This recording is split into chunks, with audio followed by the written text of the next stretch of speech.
cigar that way. Yo, it's the Shadow Smokers Legion, fun, family, and smoke. Rockin' with Phoenix Fresh rhymes, they stronger than no. About to break it off with the illest of crews, led by the man Tony Wang, making his vision come true. Now let me take you on a ride. We got love for cigars, from the east to the west, only the brightest of stars. I screen in the scene, little guy with the shop, shadow gazing around. You know it ain't gonna stop. Cigar mechanic don't panic when he's repping his brand. For Vascarillo and more, smooth as sticks in the land. Hashimoto's around, jumping live in the chats. Asian orange and more, his button's famous in fact. Cigars, pipes, whiskey, coffee, and more. Turbo jetting around, Tim with the dopest of pours. What's that? Huh? One wheel and reviews? Martin in the house, sharing the latest smoke news. Need to pick me up? Get to Southeast US. Bob and Chief in the mix. You know they saying God bless. We got that journey, voyage, private blends for the crew. Celebrating with coins, repping that dope swag too. Now I'm about to sign off. You know it's time for that audit. Light up the group with my post. You know I'll rock with the socket. But remember, y'all, Legion, it lives with a passion. From a man in the shadows, ayo, the SoySauce Assassin. So cut it, light it, love the smoke from your region. After all, we connect. It's through the power of Legion.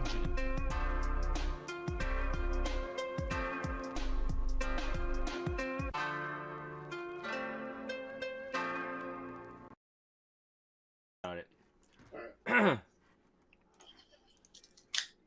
There we go. Hey guys, Tony the SoySauce Assassin. Today is Wednesday, but based on Hashimoto's demand, we are gonna smoke this Yield Ox by Plasencia. I haven't opened it yet because I figured I'd open it with you guys. You know, this is one of those cigars that I will be afraid to smoke because I think this is like 7 by 52 or something like that, some ridiculous size, Solomon size. So it's not a pretty size. It's not a pretty size. So today I'll be smoking that, and we'll talk about this particular cigar. Before that, let's try to make sure that Albert is on the screen. Like sometimes it just it shows weird stuff. You know, it's like, hey, yeah, here we go. Call me weird? No, when I try to choose which window I want to use, sometimes it doesn't show the name. It doesn't show the correct name for the window. Yeah, I'm running into that. So let's open this, and just to be sure I don't feel too sick, I actually have. This is half tea, half coffee with honey and ice. Half tea, half coffee with honey and ice. So I got some stuff. I'm doing Year of Little Guy Cigar Shop here. A near Little Guy Cigar? What does that mean? Year of Little Guy Cigar Shop. Year of Little Guy Cigar Shop. Yeah. There we go. This Martina Maya, I thought you'd be working right now. What up? Today's Wednesday, man. Yeah, don't you get a weekend off? Not Wednesday? I don't know. I can't remember. We do the coin this early. Yeah, there you go. Coin. Yeah,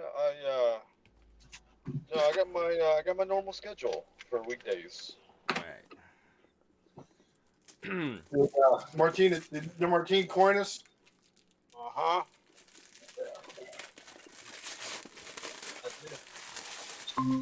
He's good for that. Oh, Hashimoto! You look cold, fool. Yeah, you look cold. Tony, Martine. Yo. You late. Is he frozen? I can't see nobody. What the hell? You late. You can't see nobody? Can you hear nobody? Hey, Matt. I can hear you guys, but I can't see nothing. You'll see it you'll see it in YouTube when you watch later. Oh, let me guess. Oh, get the fuck out of here. We already did that. You might want to jump out and back in again, Hashimoto, if you can see. Maybe a connection issue. I can see now. Oh. I can see now. All right, so this is how the box looks like. Now the rain is gone. So yeah, it's got that fan looking background, which is really weird because I used it on my logo as well. For the coffee thing, I use it on my logo as well. But yeah, the fan thing makes it really oriental. It's got the the ox and then lacquer on the side, but not on the front of it. All right, so Hopefully this cigar is still in one piece. Oh, it's still kind of in one piece. Oh, it's got like magnets on it too. Magnets. Magnets. Alright, so inside it's very not decorated really compared to the ones for Davidoff. It's just like, I feel like they use the regular Plasencia and then just color it red and then like kind of emboss the thing on it. This thing's got a lighter wrapper. Yeah, well, you know, it's not a lot of work to make this because it's not that different, in my opinion. You know, like this top almost feels like a taped down piece of something because it doesn't feel like wood. So it looks like a sticker that they just put an entire sticker just over it. Because the bottom of this has that clear coat to it. So I don't know. Feels weird. Anyways, take a cigar out of it. This is roughly about $40 to $41 cigar. God damn. So, yeah. To start off, I can already tell you I don't recommend it. That's really expensive for Plasencia. That's really expensive for Plasencia. So, you know, give you guys a better look.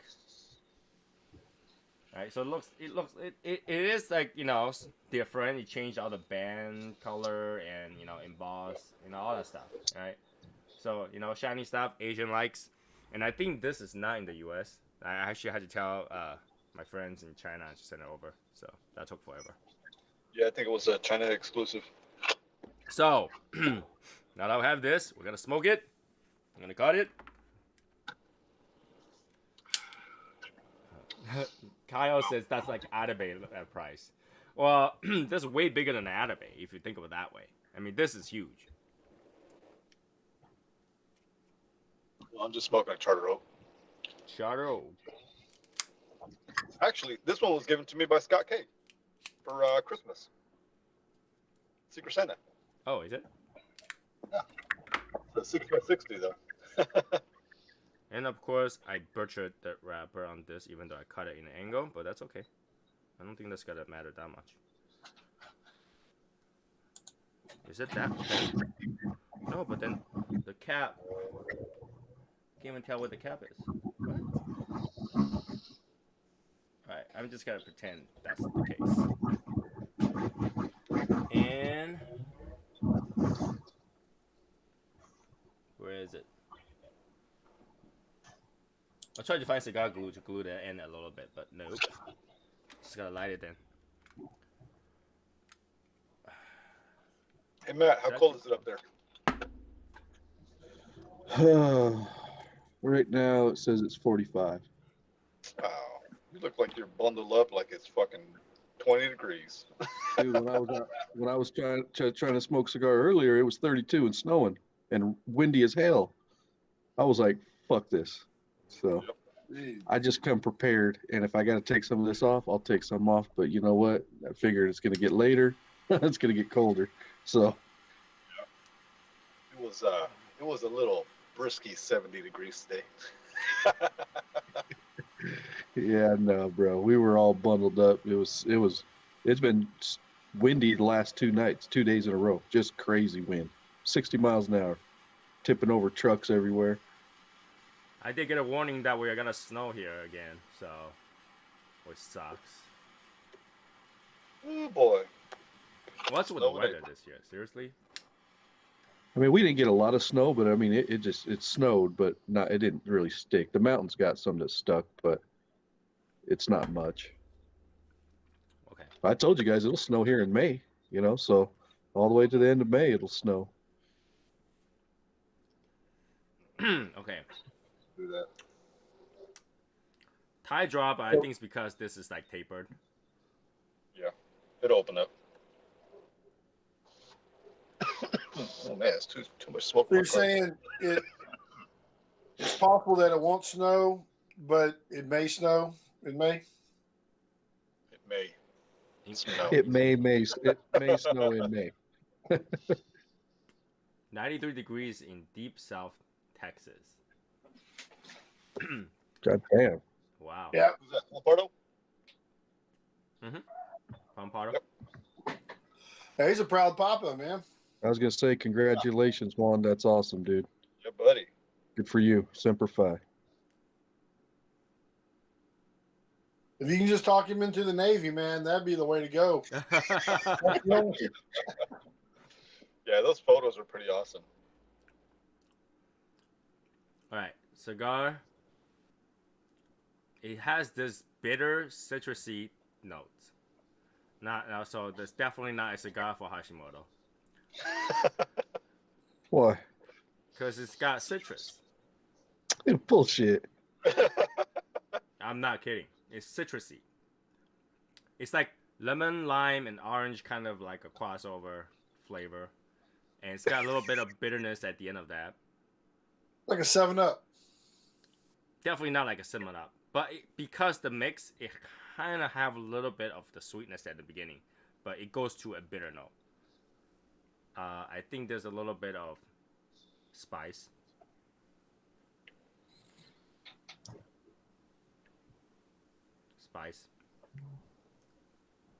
And goes back to bitter again. Just like a bitter note at the end of it. It's more like back of your nose kind of thing. Like when you take a retro hill, it's bitter. So it's not flavor bitter, it's a smell bitter. It's a bitter smell. And I know that sounds really weird, but that's better than crayons, I promise you.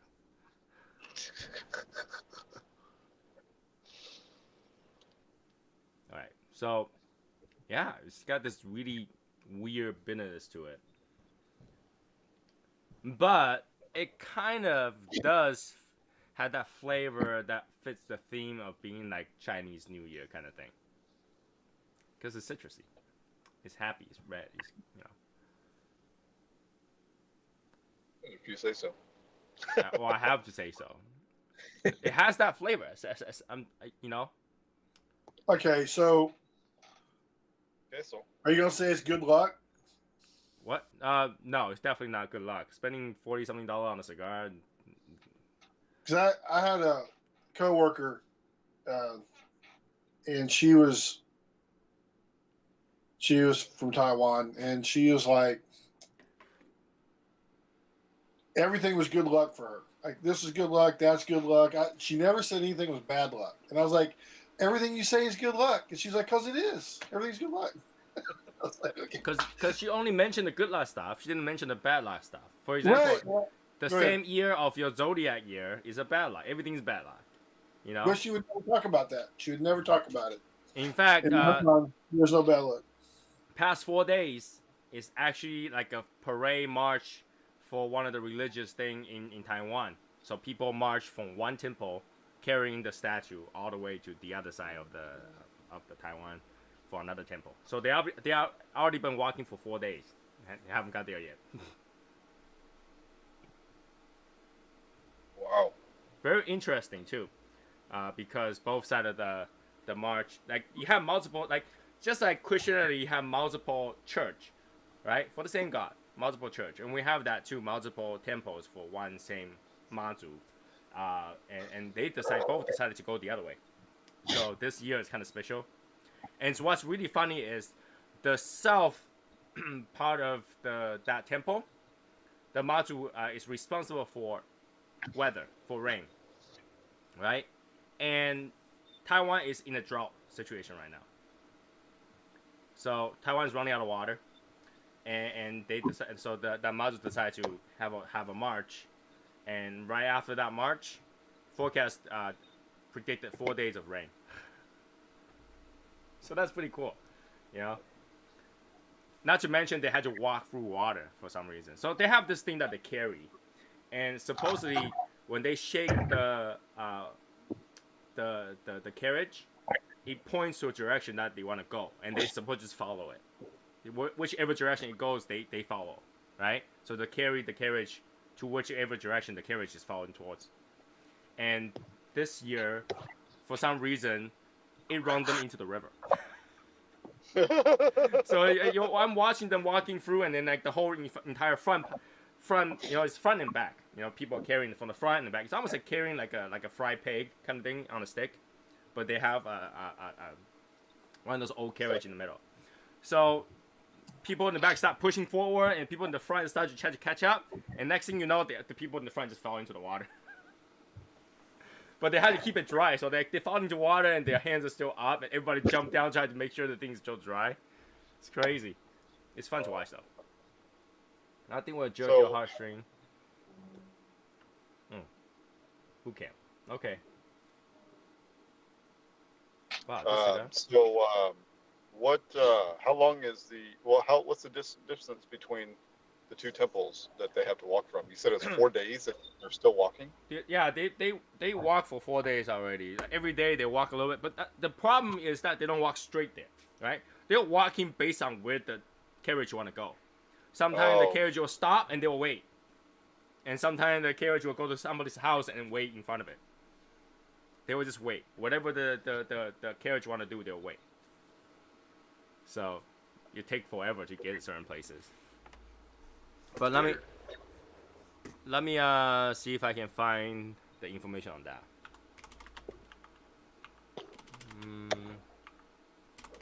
So you really can't plan on like a date and time that they'll be somewhere then.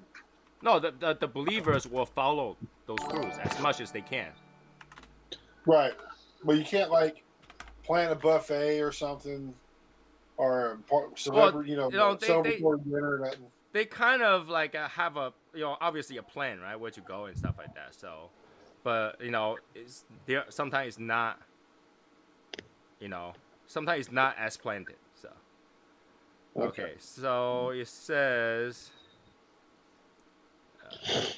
I'm looking at the news. The news sometimes will tell where to go or where they went and stuff like that. So this one. All right. They planned this one to walk. It's gonna be 340 kilometers. 340 kilometers. That's the one from the south up, and they planned it out. It's gonna be 9 days. All right. So April 9th to April 18th that they will have to walk. The one from the north down is April 11th to April 19th. That one, they didn't say how far it's gonna walk, right? But probably around the same distance because it takes about 8 days, right? And there's two more small ones, which is 2 days and 5 days, and one of them is 6 days. So multiple different ones are going all over the place. Yeah, but this one they'll have to walk for 8 days, 9 days, 340 kilometers. And that's the distance from point A to B. Not anywhere that they stop, turn, whatever. And if they had to walk in the water, well, too bad, walk in the water. Which is, it's a religious thing, but it's kind of cool. Because it's like a celebration kind of thing. And, they have apps that tells you where they are at already. So they have apps that say, okay, this current walk is up to this point. And if you want to see it, come over there to see it. So it's pretty cool. What's really cool is that because Taiwan is doing such a good job against COVID-19, if you look at the picture, no one's wearing masks. It's a huge. Okay, the amount of people over there is estimated at 780,000 people to this event. 780,000 people. That's a lot for tiny Taiwan. All right, the place is filled. All right, filled, and people just, people are okay with that. People don't even have to wear a mask. Let me show you guys some pictures there. Save picture. So, do they have to carry this like the entire time? Like, do they get to put it down? Yeah, whenever they landed at a place that the carriage want to go, it will rest. But rest is it doesn't matter. It's based on whenever the thing want to go. So they have this thing they pray to. It can say yes or no, and then they will every so often they will ask, "Can you go now?" It's yes or no. If it's no, they wait until they say yes and then go. So let me show you guys how that looks like. But it's pretty cool. It's a big event, so. But if you're wondering how many people that is, okay, it takes 240 seconds to get from the temple to the door, because there's so many people they can't get out. Literally, they were rushing forward, but there's so many people they would just have to squeeze their way through. Okay, so there we go. 3 pictures to show you guys. I think that's enough. Alright. I think that's enough. Okay. So picture number 1.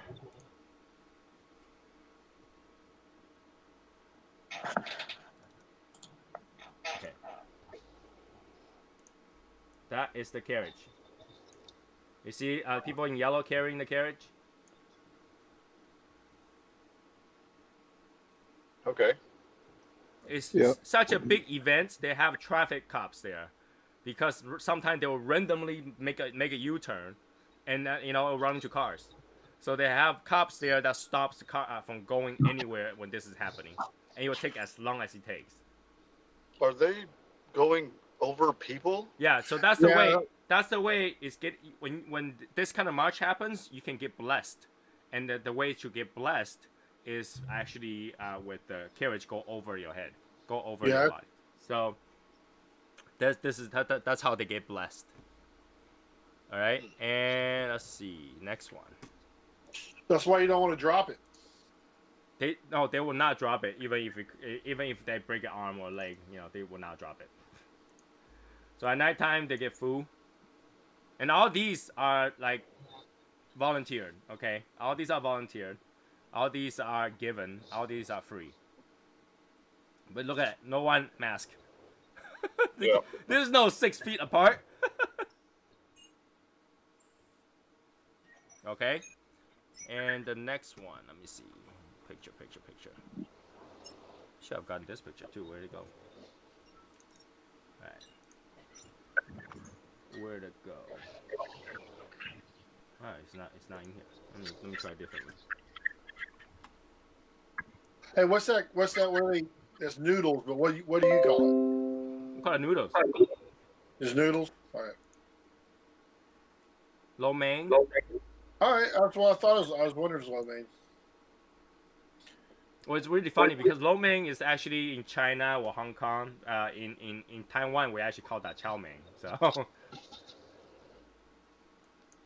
okay. Now I should have that picture. That should tell you how many people is out there. Whoa. This is all the way packed, all the way through the streets, all the way through the path. It's all packed. Right? There was no way to walk around it. That's crazy. Yeah, it's a very big thing. It's a very big thing. Mayors will come out, police will come out, politicians will come out. Sometimes the president will show up, all kind of stuff. What's really funny is this year, you'll see this politician came out with flowers and stuff like that. He was kneeling in front of it, waiting for the carriage to go through. For some reason, the carriage decided to walk around the guy. Super embarrassing. The politician is like, shit. It's like the number one in popularity in terms of gods in Taiwan decided to avoid you. That really kills your political life in Taiwan. That's like saying that's like a pope saying that I condemn you. It's bad. Wow. So, all right. Ooh, I gotta kind of give it a little bit more. It is bitter. This cigar is bitter. Bitter, like it needs more rest? No, it's just, I think it's part of the flavor. It came like after, but because of bitter, like every other sip or other puff, it starts out sweet, and then it goes back to bitter again. And now there's more pepper coming in. I can taste the pepper. Okay. Let's see if I can find any other stuff. I wanted to show you guys the picture of people literally walking in water, but like, nobody post that. Nobody post that. Come on.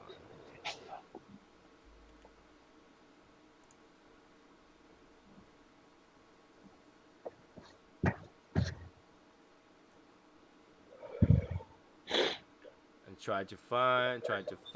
Nope. Like I was watching it yesterday, and I literally was watching it the moment they fell into the water. It was funny. My wife was actually cleaning the dish. I was like, "Holy shit, babe! They just fall into the water!" And she's like, "What?" And they literally walk. There's a bridge, by the way. There is a bridge there, so they could have walked around the bridge. You know, it's one of those things that if you're a non-believer, you're like, "Oh, this whole thing is fake." Which fake people will actually carry the carriage all the way in the water?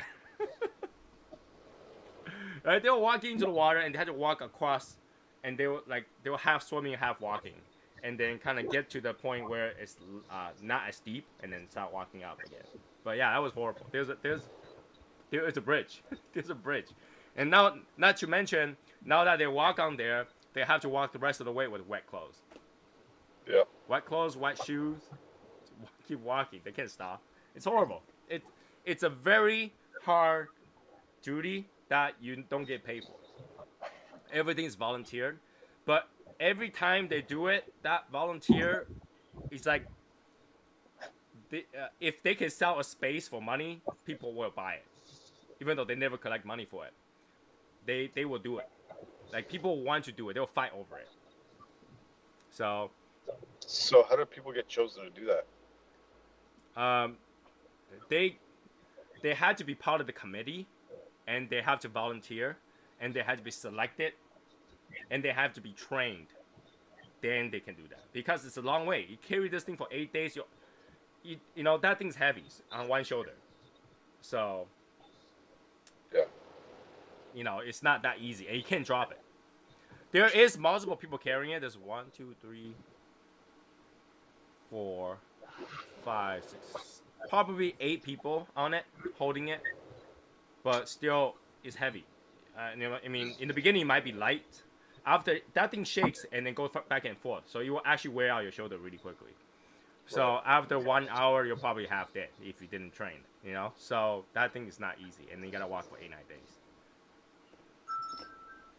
Rest time is not. It's not. You know, it's believed that if you drop it, you have whole year of bad luck. So, you know, usually they try not to drop it. I've not seen them drop it. So, if like they're What's about up, to little fall, guy? What's up? Michael. What's going on? Not much. We're talking about Chinese religion, of the event Oh, that's cool. going on right now, where Mazu is marching from one side of Taiwan to the other. It's gonna take 9 days of walking. 40 kilometers. It's a long ways. Yeah, walking, carrying a carriage. So It's terrible. I'm smoking this Plasencia Year of the Ox today. Nice. It's definitely not for everyone. Pretty strong. No, in terms of the strength, I think it's medium, but it's so big. It's like 7x52 or something like that. It's Oh, man. It's one of those Solomon size, and it has this bitter taste to it, and it's also very bitter in the wallet because they're like $41 a stick. Oh, screw that. Yeah. Is it better than the octagon or the hexagon natural? No, Hexagon Natural is better. Really? Yeah. Wow. Hey, by the way, y'all talking about the wrapper. That Viking you smoked Saturday night, right? Mm-hmm. That's a darker wrapper than the original Viking. It is. The original Vikings are actually very like light, almost Connecticut to natural color. This Mhm. one is more like a Habano and darker color. Yeah. Definitely is, yeah. Yeah, I think this cigar is really... I can't understand why this is not released in the U.S. because I think a lot of people in the U.S. would not like it. Is it because it has like that almost like that fruit. Well, what was that note you said? It's like a citrusy note. Citrus. Yeah. So it's like a citrusy citrus. Matt's out. Matt's out on that one. That's what I say. You know, it's got this sweet citrus note to start, and then it converts to this weird bitter note. See, because when I've tried the Chinese cigars that you've brought over, and it's almost like a fruity floral type of note Right. that you get from them. Like a grapefruit. And I think the Something like bitter note came from like their pronounced tobacco flavoring thing. You know, the notes that's very pronounced as a tobacco note. Does it grow? Do the Chinese cigars, do they grow tobacco in China, or how does that work? They grow some in China. They bought some from DR. And I think recently they might have purchased some from Cuba. I'm not too sure. But majority they will grow their own over there because they obviously can't supply enough. So, yes, Albert. Hey, Matt. Yeah. Aren't you glad you don't like citrus? That was original. Matt, why do you look so cold? I'm actually not cold. I dressed for the cold, and it's And he actually froze. earlier today. It was 32, and it was freezing, snowing, windy. It was crazy. Yeah, I woke up this morning. We had ice on the deck, everything. It was crazy. I honestly think that even if this thing doesn't taste like citrus, it's not something Matt will buy. Matt is not into any of like hype cigars or overly talked about cigars or crazy, people going crazy over a cigar, except Rojas. But he will just ignore the rest. Whatever. I talked to him today. Oh, did you? Yeah. He told me that he's having a hard time keeping up with everything as it is, so he wouldn't want to risk opening an account with me right now. Okay. I can respect him for that. Risk opening an account? Yeah, because he's having back order problems already, I guess, with the accounts that he has.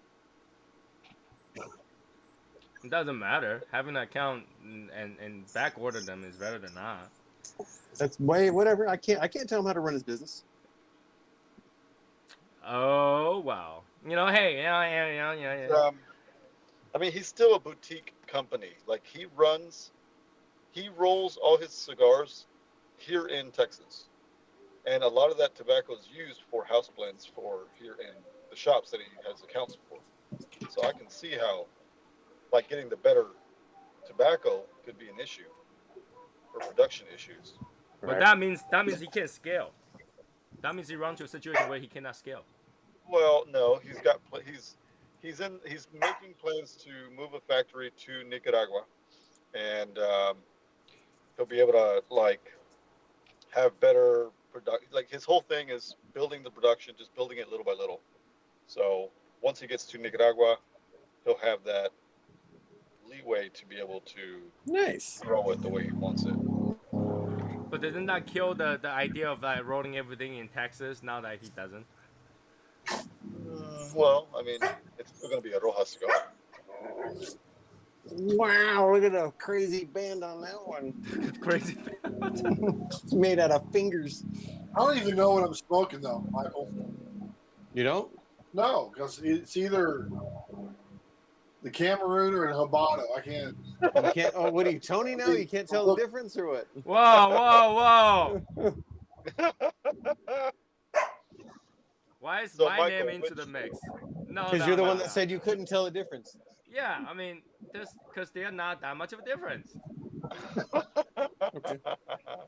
No, even the price difference are not that much. One makes more money than the other for me, though. To us, it doesn't. For me, it does. So, Michael, which 1502 are you smoking today? I'm not. I'm smoking El Wednesday. Oh, okay. He had to Think keep about all those picking that 1502 for all the orders. He doesn't Yeah. probably didn't have a lot of it.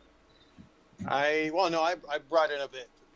I brought in a bit of 1502. Because I click into a few, and then it's like those are only $3. There's only like $4, so it's like it's not a lot. That's actually a good amount because I know how slowly after the initial interest dies down, I know how slowly it will move. So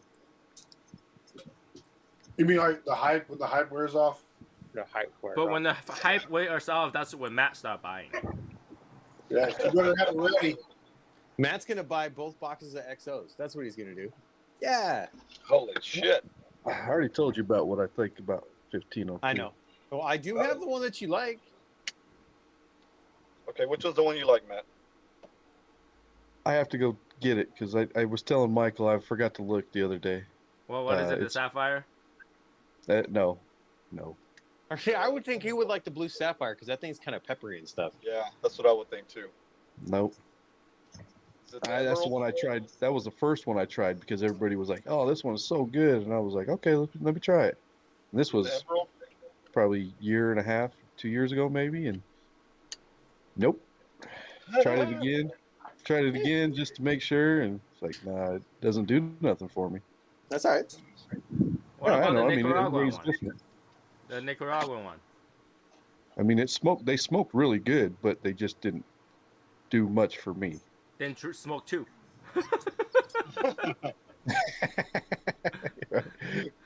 2 weeks, smoke 2. 2 weeks, Okay, smoke 3. well, Matt, So, I mean, before he all only of them had two. sitting here in my humidor.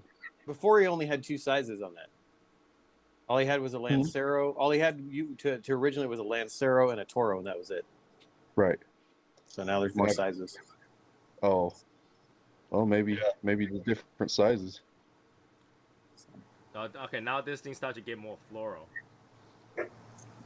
It reminds me of...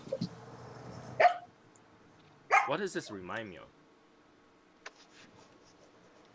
It actually has a little bit of, like, it kind of reminds me of Davidoff cigar a little bit. It had that almost like Honduras cigar feel to it, like that floralness to it. I don't know. I think you wish you were smoking a Davidoff.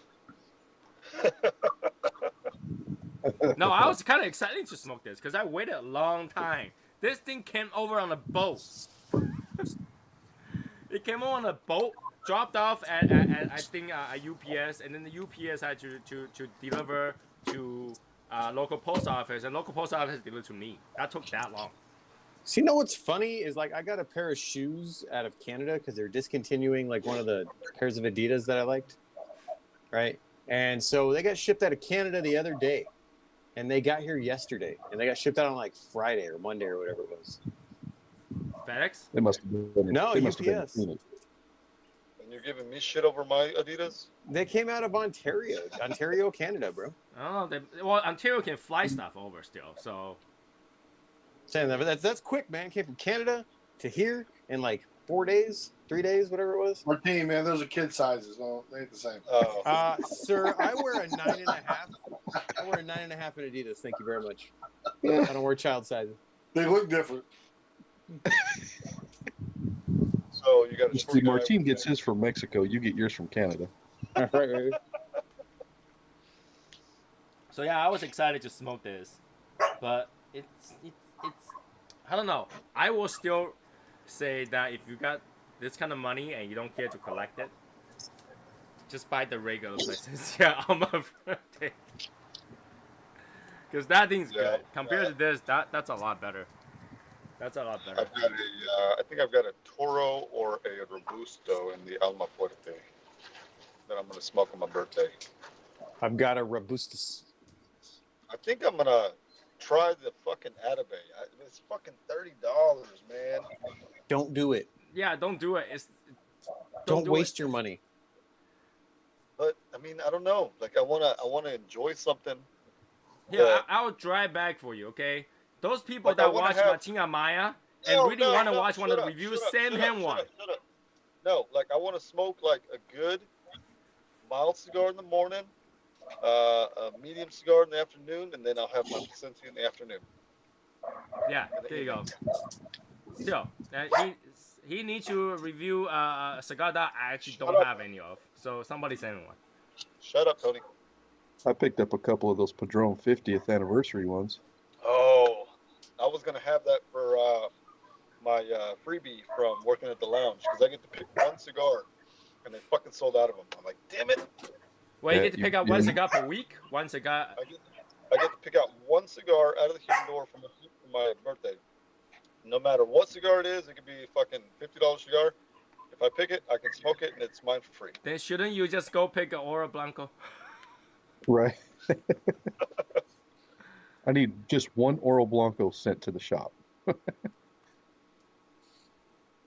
That's not sold out. I can tell you that. No. Right? That's not sold out. So I have more things being shipped to me. It takes forever. I actually found this brand new pour over device, the V60 pour over, and this one makes pour over so easy that I think even Albert will be like, "This thing is easy." Wow. How many coffee machines or pour overs are you gonna have? Dude, I have like a lot of coffee machines, a lot of pour over devices, a lot of I have a lot of those. Being a nerd, every time I see a new technology of some sort that fits my hobby, I buy it. So That's got to frustrate you, though, Tony. huh? That has to frustrate you. It frustrates me if I can get it. Well, If I no, can no. get it, I it mean, frustrates me. well, I mean, you'll get it, but then it doesn't necessarily do anything much better, right? It's not, it's, I'm sure you run into that, right? Oh yeah, but yeah, this. I think they all have its own, good part of it, its own benefit. It's better than other. Does one thing good, right? Solves a problem, but just because it solves the problem, it doesn't mean it's not worse than other areas, right? Right. So this particular one is for people who doesn't like to. When you pour over, you're supposed to, bubble it first. And then wait to go down and then dump more and wait to go down and dump more. This particular one, it just tells you to dump all the water you need in there one time and leave it. Wow. Yeah. It's kind of neat. So it actually saves a lot of people that problem where like I have to time this thing. No, you don't. Dump the. So is it like a funnel at the top, and then it just dispenses it slowly? It still funnels, but then it controls the flow. It has this really thin channels on the side. It controls the flow. So all you had to do was just fill up, like I think, 20 grams of coffee makes 250 grams of. It's 250 grams to 300 grams of water. All right. Wow. So you just dump all 250 in, slowly, until it fills up, and then just leave it. Comes back. Pick up your coffee. You're done. Very nice. Oh, I have a question. Just we're on this topic. Mm-hmm. What I want to know, and since Michael is here, because I think he might know, because you talk about the Alishan tea and all that kind of stuff, right? What? Tony, that special tea that you get, right? Okay. Yeah. Yeah. What I want to know is what kind of tea is being grown in Arizona that's so awesome. Oh my God! Stop it! As far as I know, Arizona grows black tea, so that's why they make iced tea out of. Okay, so it must be like special tea there. But as far as I know, Arizona iced tea is not made in Arizona. Yeah, So- we grow zero tea here. Come on, man. We grow lots of cactus. You can make prickly pear jelly. It's pretty good. But why is it Arizona iced tea if they aren't making tea there, man? What's up with that? I don't know. I always wondered that myself. Oh, that's like saying Kentucky Fried Chicken. All the chicken must be from Kentucky. Come on. All right. The guy was from Kentucky, though. Huh? The guy was from Kentucky. Well, though, the guy who made the recipe for that iced tea is from Arizona. Perhaps. He got you on that one. He's like, oh.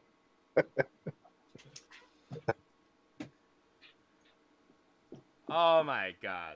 Are we gonna go there? Come on. I like Gary's comment. Where's the backseat rabbit air? Yeah, Martine, he went dark on us, so. Yeah, where's the backseat rabbit here? I want to know. You would go get it, I guess. We did see the mobile lounge, me and Albert. Yep. Did you use it? No, No, Should have. Should have. that Should. would have been. Look at. Imagine. Imagine that, right? You go in there and like three guys sitting in the Yeah. car. That car is gonna smell like cigar for sure. we should have just done that for a picture. Yeah. That'd be funny. Sitting in the mobile lounge outside the lounge, smoking a cigar. Right. That'd be better. Sorry, I had to respond to a text message. Oh, you had to respond to a text message? You didn't want us to see you typing? No, it's a bit of controversial issue or topic. So All right, yeah, one of those things. So save for the show or whatever. But yeah, that particular coffee pour over device is gonna get here sometime next week. Hopefully, it will be here next week. I want to retest it. Cost me $25 shipping. What? Yeah, that thing Good is Lord. $10 and cost me $25 shipping. Oh my lord! But yeah, I end up buying two. I bought the ceramic version and the plastic version. And the only difference is that the plastic version can only take up water up to 90 degrees Celsius. That was the only difference. So I bought both. I might use the ceramic one and then give away the plastic one. So maybe a giveaway. This in plan. You never know. Some people who like to drink coffee can use that because that works for any coffee. I mean, you can just put any coffee in there and work. So, just had to get your own filter, and then it goes right through. Anyways, so this cigar, I'm not gonna lie. This cigar is kind of boring. Kind of boring. boring. Is that what you said? Yeah, it's not exciting. It has a lot. It doesn't have any transition. It doesn't have a lot of complexity. It's just that flavor and bitter. Flavor, bitter, just nothing. It's not exciting. It's like eating a bowl of rice with nothing on it. Oh yeah, I get you now. I get you. Right? Yeah, at least put some butter and salt in there. Right? Or MSG Sugar. or something. Sugar. What, sugar and milk and cinnamon and stuff. It makes some nice rice pudding or something. Right? It's not exciting, and you're just taking in that nicotine and tobacco. That's it. Dude, I had not eaten much yesterday, and I was at a lounge, and I got a Robusto size Jaime Garcia Reserve Especial or whatever. And dude, I almost got sick yesterday. What? Yeah, it was weird. That's weird. I know, because I can smoke like lots of cigars in succession, and like I was sitting there, it was cool. It a little over an hour to smoke it, and then on the way home, I started feeling like woozy. I'm Really? like, what the hell? For You Robusto? get back on it? Weird. So do you go smoke it Jaime again? Garcia? Wow. Yeah, For you Robusto must smoke size? for you, Michael. yeah. For must someone that smoke one smokes on 8 Saturday cigars for a you, day, Michael. getting sick over Right? Robusto Dude, Garcia. That was weird. So- I don't know because I hadn't eaten like anything yesterday or whatever. I don't know. It was weird. I haven't had that happen in a long time. So the question is do you get back on that horse? Yeah, I'll smoke it again. I don't care. I ain't scared. Skirt. This is my second cigar of the day today because I'm off this week. So So Gary says my Bond coffee maker was like an automatic pour over. It held temperature and the water was sprinkled over the top of the ground. I guess they could add pods to do the bloom, but maybe that's what. A lot of people don't know this, but if you test your coffee maker that automatically sprinkles, the temperature is never 90 degrees. It's always under. A lot of them, Probably. especially the first cup, it's gonna be nearly 70 to 80 something degrees. Second cup is gonna be 60s. So, when they said how temperature, it actually doesn't, because you go through this heating element. really quickly until it drips out. There's no stopping in between, right? So it goes through heating element, it heats up, and it comes out. There's no temperature sensor that will stop it from going. Some of them use like a steam kind of thing, kind of like kind of semi boils it to go up. But by the time you touch the cold part of the machine, it kind of just cold. So there's a big difference. I mean, obviously all the machine does the job, right? Every coffee machine does the job. It makes a coffee, right? And whatever coffee that you're drinking, so long as it tastes good, sure it tastes good. But I think a lot of, based on what how many things I bought, a lot of them false advertise like what is capable of doing. And to most people, it doesn't matter, right? To most people, like whatever you bought, it works, doesn't matter. It goes back to what I asked, man. Huh? That goes back to what I asked you. How often are you disappointed with all this stuff you're testing out, man? But even when I test it out, it's not as good at some part of it, but it's good at other parts. I will use it for those parts that I want. Like for example, I knew this coffee makes a really good, thick, regular pour over coffee. Then I'll use that to make iced coffee, right? Because it had to get diluted, right? If I knew this coffee makes a really light coffee, then I'll use it to, for longos. It's something like, Right. more volume. So it kind of Balances. balance out what I need, right? Every coffee enthusiast will have at least 5 or 6 pour over devices. Maybe like 6 to 7 grinders, right? And at least 2 to 3 machines that makes coffee. It's normal. It's very normal. So, and it's not like I've never purchased a really expensive machine. I bought a machine that's $10,000 before.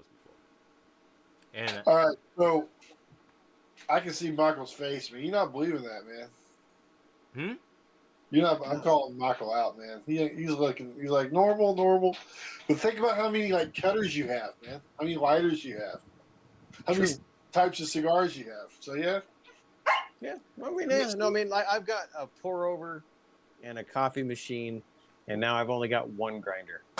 No, what I'm talking about as enthusiasts, not someone that just drink coffee or like to drink coffee. Somebody that just like that's their whole life.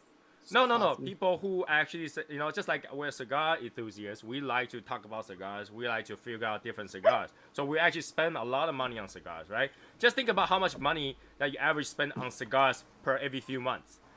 I don't want to think about that. That could actually buy those machines easy. Right? You don't have to buy a machine per year, but let's say if you add up all the cigar costs, can you buy a coffee machine plus filter plus coffee? Yeah, you can. Once a year. Right? Just for example, this one box of cigar, it's like what, $400? That's a espresso machine right there. So you think that's kind of ridiculous, but it's actually not. Like people who enjoys coffee, who takes time and wants to see the difference in coffee, they will buy those machines. Now, do they retire machines and sell their old machines? Of course, right? If I got a horrible machine, I give it away.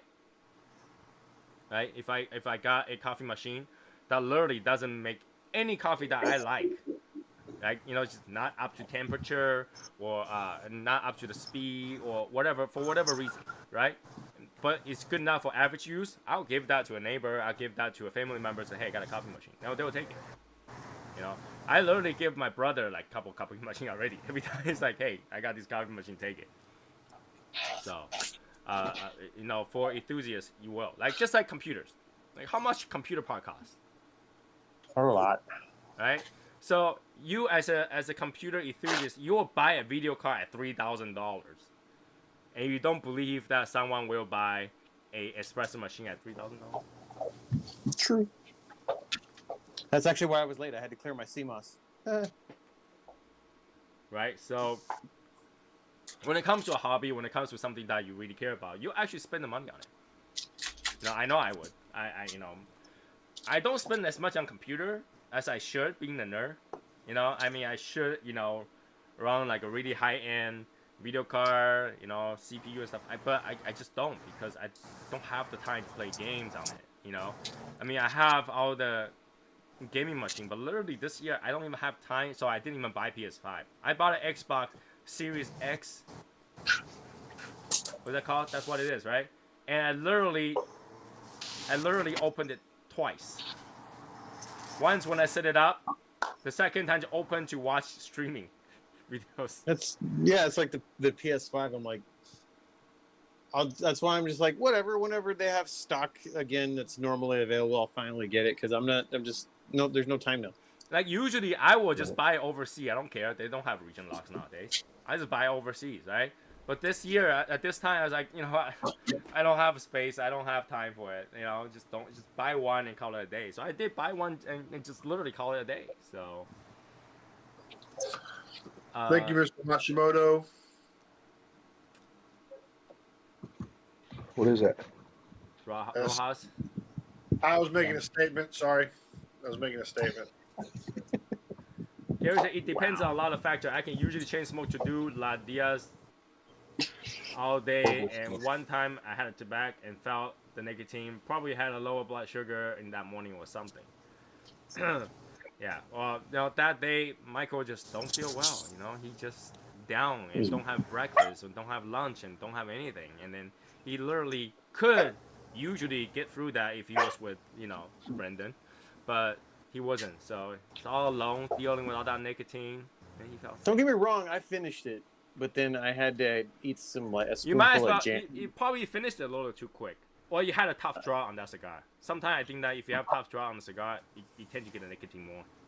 I had a spoonful of jam when I got home. I was good. Like 10 minutes later. Should have bought your wife that pineapple pizza, bro. Shut the up. She actually got pizza today, so shut up. So when you clean up the CMOS, Michael, Yes. did you get all the bits out of it? Yes. I cleaned all the CMOS. Did your bit bucket overflow, or was it? No, he said clear the CMOS. He didn't say clean up the CMOS. He said clear the CMOS. I had to clear out the CMOS that was Yeah. in the freaking ocean. Did your bit bucket fill up, or do you have a big bit bucket? Oh my god! No, I overclocked my RAM too far. I thought Hobbit And eats 6 times a day. Whoa. I overclocked my RAM too far, and then it just wouldn't. It just kept going in a boot loop. I was like, "Damn it, no!"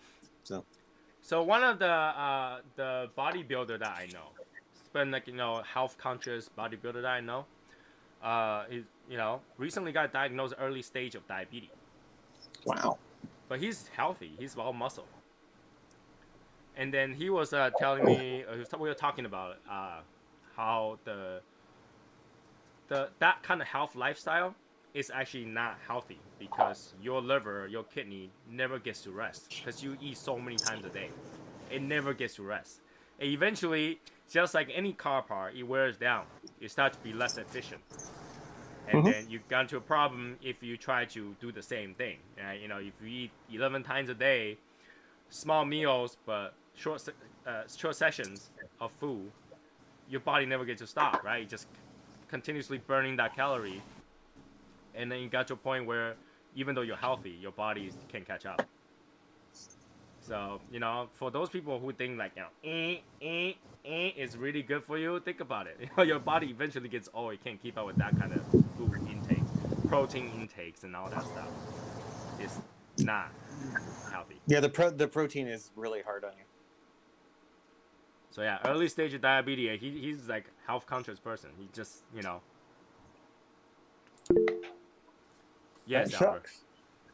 sucks. Can I change the subject? Well, what is it? All right. So I got a buddy of mine who he had me ride with him so I can hear his truck. His truck is making like a noise at different times, and we were able to hear it. And what it sounded like was, you know, like when you're driving down the highway and Wait, Albert. over. Before you continue, is that supposed to end with a joke, Should I take it seriously, or should I take it like? This is a serious question Okay. about cars, and so Okay. I know I'm talking to serious people about it. Good question though. So as he's driving, and he veer, like, you know how you veer off the side of the road, and you got those like Safety ridge. yeah. bumps. Yeah. You know what I'm talking about, right? Right. Yeah. It's doing that. It sounds like it's doing that. To me, it sounds like it goes in the rear of the truck. But he's on smooth pavement. It'll just happen. So what would that be? A U-joint. U-joints. He might. There's few problem. He might have bad joints. He might have a plastic flap somewhere that's rubbing the tires the entire time. He might have parts that's loose, that's hanging somewhere, that's bumping. Yeah. Usually, if it's a vibration where it sounds like that rumble strip, and it's a U-joint, a lot of times you'll actually, besides hearing it, depending on the vehicle, you'll feel it. Like you'll know it's a U-joint rattling. Yep, you'll feel it through the steering wheel, but you need to get underneath the truck and actually push up on the drive line when it's in neutral. So make sure you chalk the wheels, and then just push up on it. You'll feel the U-joints slopping around. I'm gonna text him right now. And it could be as simple as a really loose bolt too. So the bolt had a thing that vibrates, so it hits, you know.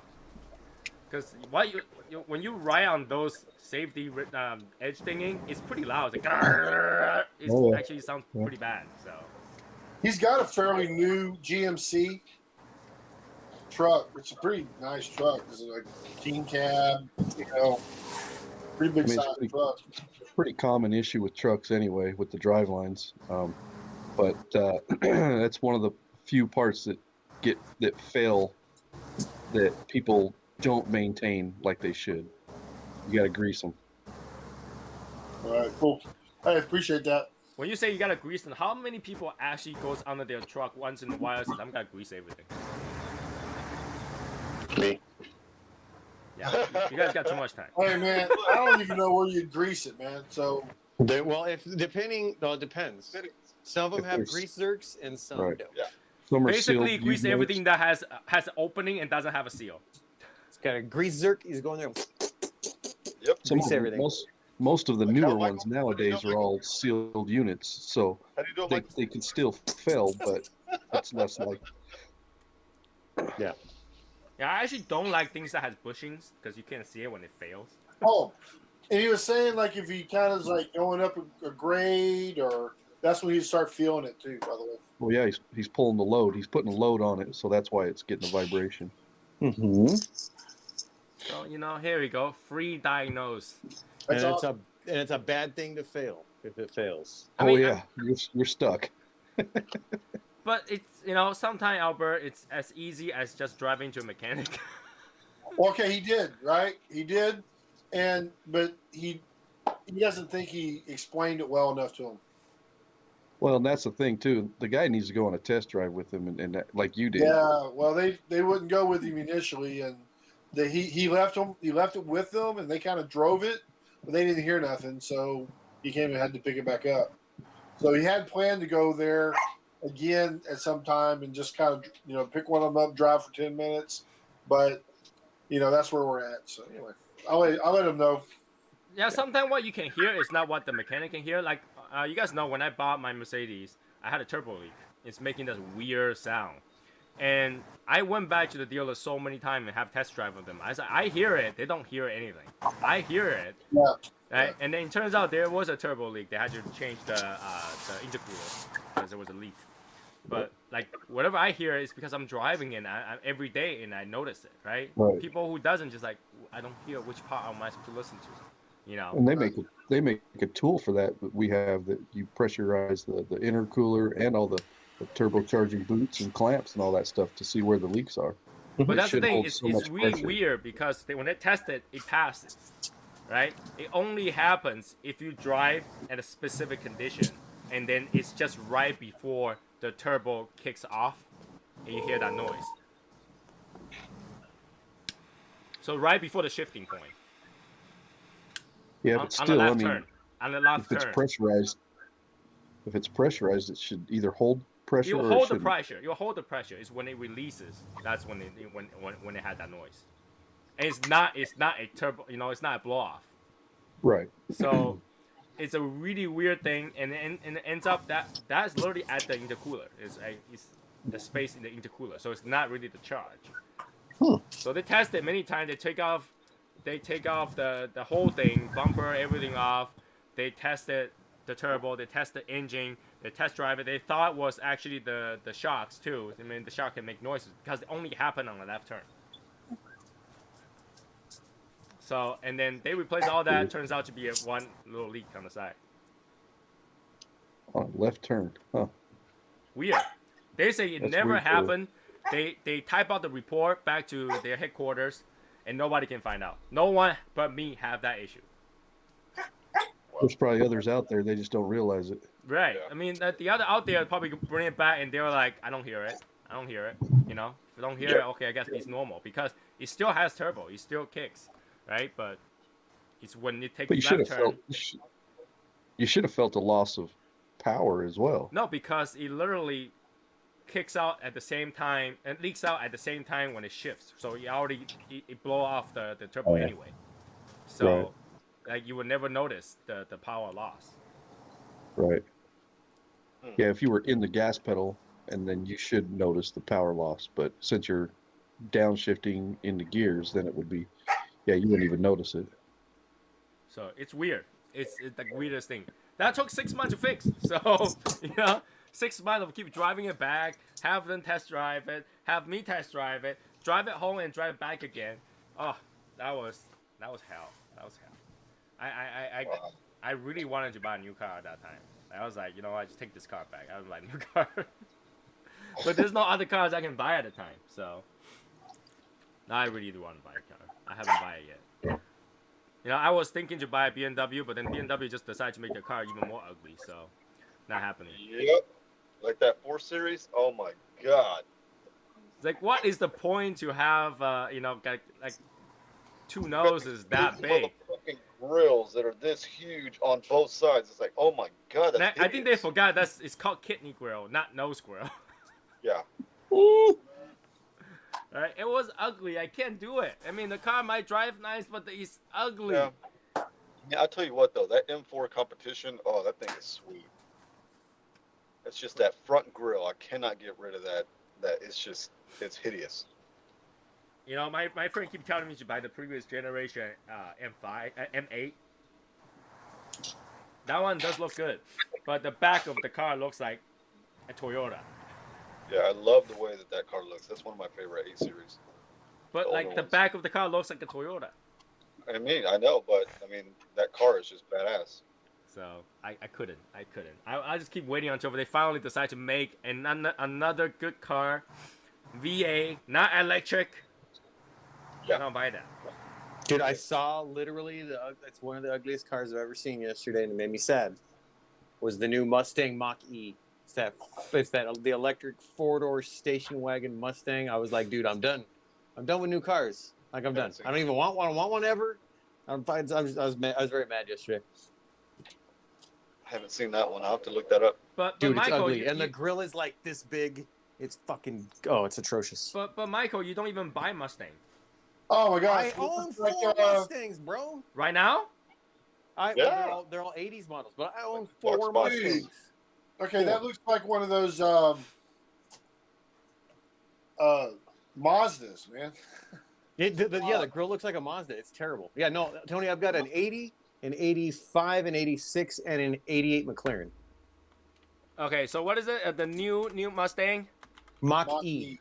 Let me tell you, man. I've not been. I think Mustang has screwed that car up since '65, man. 66. They have not done that car right since '66, man. The 69 was the Or 65, well, 69. Well, the first year was 64 and a half. The 69, 70, 71 were the best driving ones until like the Fox bodies like I have it came out, and then they were okay. And those were like more your enthusiast car. But the early ones drove terrible. They looked really cool and real nice, but they drove like crap. No, I get that, but from a style perspective, Oh yeah. 65 was it. and they've pretty much bastardized the whole thing ever since, man. Yeah, I don't know. I said it. Okay, And I just there's- saw the car. I don't understand this, okay? If it's gotta be an Right. electric car where you don't need to worry about how the front has to air dam and everything, why couldn't you just Right? make that thing look better? They can make it to Dude, however you want to right. see it. Dude, it looks like a train. That thing is the ugliest thing I've ever seen in my life. Right, but the thing is like people are probably saying, "Yeah, we don't know anything about cars, blah blah blah, this and that." Okay, my proof, my evidence is this Mach E crap. Dude, I agree. It's the They ugliest thing. just f with that body style. Like, I don't get it. Wait, No, but it when they is- did the first look picture where they actually put like a fake grill there, it actually doesn't look bad. It's still, dude. Okay, when you stand next to one of those or you look at it, it's the height of a freaking crossover SUV on top Yeah, of it. It's Dude, it freaking- is so ugly. It it's look, a Mazda, man. but the design of that shape is more like a old style, really confused X6 back in the day. Yeah, it's ugly, man. It made me sad. Yeah, why And, would well, they it's do the grill it's that like all way? the new trucks. All the new trucks are ugly as hell too, in my Oh my opinion. God, there's a yellow one too. Please. What car are we talking about? The Mach E. I saw in person. I saw a Mustang Mach E yesterday. The electric Oh, 4-door station wagon, ugly fucking pile of trash. You know, Dude, it this, is that so car bad. is probably got to be very popular in Europe, though. I doubt it. I'll tell you Europeans this, love though, this kind of like a kind of half SUV cars. Tesla's going to lose, man, big time. Well, dude, Tesla is he'll say that himself. Elon Musk will say that himself. They're not a car company. They're not. They're a No. technology company that happen to make cars. Yeah, and their cars are not great. I mean, they're cool to ride in. I got to drive one of those roadsters. I think it was pretty badass. But they're not, dude. The body lines don't line up. Like some of their finished edges look like crap. Yep. Yeah. Like they're They terrible. have been slightly better. They have been slightly better. I know a guy that works at the Tesla plant, and he says that's the worst fucking cars you could buy. They're terrible. Yeah, but yeah, when you get Tesla, all you gotta have slew of problem, and there's only so many service centers. So you better there's like, live what, near 2? one. There's like what 3 in the whole country? I don't know. Yeah. Like when you the when you factory. plan out a trip, they have their own map system where they want you to ride around places that has charging station. Why else you just gonna be like broke down in the middle of nowhere? That's what cracks me up is they want to push for all the electric cars because they're like, oh, it's green energy, but you have to charge it with electricity, which in and of itself is not powered by green energy. Right. I was like, I'm so confused. No, actually, And they have to pay for that it's shit. partially green energy. A lot of houses has partially used recyclable energy or solar energy. That's why it's slightly better. But that where you gotta throw those batteries? Well, it's the same thing. Those lithium-ion batteries, those things are the most detrimental thing to the environment to mine that lithium. It is so bad. So I mean, I didn't realize they had to pay for that electricity when they charge them. before it was free. If you get Tesla, you can get to their Right. station and charge for free. Now they charge it. Now they charge you Right. more for it. So you're gonna spend $120,000 on a car, and you're gonna have to pay to charge it, Yep. and then pay for all the software. Oh, what's up, Brian? What up? So, Brian, Hey, what's going on? How's it going? long time no see. Yeah, I know. I've been a little crazy at home, but I took off tomorrow, so I got a free night to myself. Oh, congrats That's on the good. baby, man. Yeah. Yeah, I appreciate it. Thanks, man. Finally getting some good weather here in New York, so I was able to do something. For now, it might snow. Hey, it's 60 right now, so I'll take it. Fuck. Hey, so Tony, Yes. what do you think of Davidoff picking up Nat Sherman? I think it was a bad idea. I was like, what? I wonder what Tony's gonna think. I mean, I can see why they want to pick up Nat Sherman because that building in New York is huge. It's huge, right? But Nat Sherman, that brand in itself, doesn't have that much value. Their cigar blends and all that stuff doesn't have that much value. That's why they went bankrupt. They went out of business because they need something else to. Because I mean, if you think about it, there's not a whole lot of cigars that people gravitate to with Nat Sherman. And I feel like once, what was that company? There was a company that was going bankrupt or something, and it was picked up by either Alec Bradley or a company that's been around for a while. And it was Fonseca, and they're coming out with new stuff. It's like, okay, so they're kind of rebranding it in the same way, but kind of like keeping like the traditional stuff. Do you think Davidoff will do that with Nat Sherman, or they're gonna kind of keep it? It Like doesn't what mean it doesn't make sense, right? Davidoff already covered, low, medium, and high grade pricing cigars, right? They already cover all, right? But because they already cover all, carrying another brand that's not popular doesn't make sense. To make a new blend for another company that compete with themselves wouldn't make sense, right? You know what I'm saying? Nat Sherman's cigars, if you smoke majority of them, you will realize that all of them has two problems. Way too strong, not a lot of flavor. Yeah, they taste the same. Okay, so because of that, they're not that popular among people. I mean, the people who smoke it is because it's so strong, all right. And other than that, they are not that. They don't really compete well. They don't really compete well, right? So knowing that, you're saying, okay, Davidoff gotta pick it up. If they still use their blend, they're gonna end up in the same place, right? It's not gonna be popular, right? If they use a different blend, sure, then why didn't they just release it with Davidoff brand? Right? They actually make more money that way. But Nat Sherman for the New York market was pretty big, though. I mean, I don't know about across the U.S., but because they had that stronghold in Midtown Manhattan, a lot of people went there. But that's the thing. Most people in there are not buying large amount of cigars. I've been there, and it's a big place. The only reason you'll pick it up is because that big, gigantic building, which is owned by them. But other than that, the cigar, if you go in there, right, the humidors are tiny. The humidors are not big. They don't have that many facings. So, it's just a big place that sells a lot of other accessories. And I think there's a lounge upstairs or something like that. But that's pretty much it. That's pretty much Well, it. when they were closing down, a lot of stuff was dirt cheap. I mean, I went up and picked up a few things there. I enjoy their Metropolitan, and a lot of their accessories are really, really cheap. So people went in and they cleaned up in there. And then that's probably the best, the highest business day they have. They're not usually not busy. They're usually not busy at all. And the people in there are kind of snobby to me. So I don't know. Well, that's just New Yorkers. Say what? So that's just New Yorkers. No, but you go to other places that they have a lot of people that are nice. But these people, like, you go into there, you feel like it's a grand place, but they try to act like it's that grand place. And you walk into the humidor, you get really disappointed. You walk out. That's when even if you pick up the brand, how do you revamp it, right? You gotta create an entire whole new lines of all the new blends just for them. It doesn't make sense, right? So did they just have Nat Sherman in their humidor, or do they have other brands? They have other brands in there too, but I think it's like only a few. Majority stuff is majority stuff are Nat Sherman, but they don't have a lot of choices. The humidor is tiny. When I say tiny, I think it's about the size of Matt Hashimoto's humidor. In a building that's that can probably fit 6 apartments in there.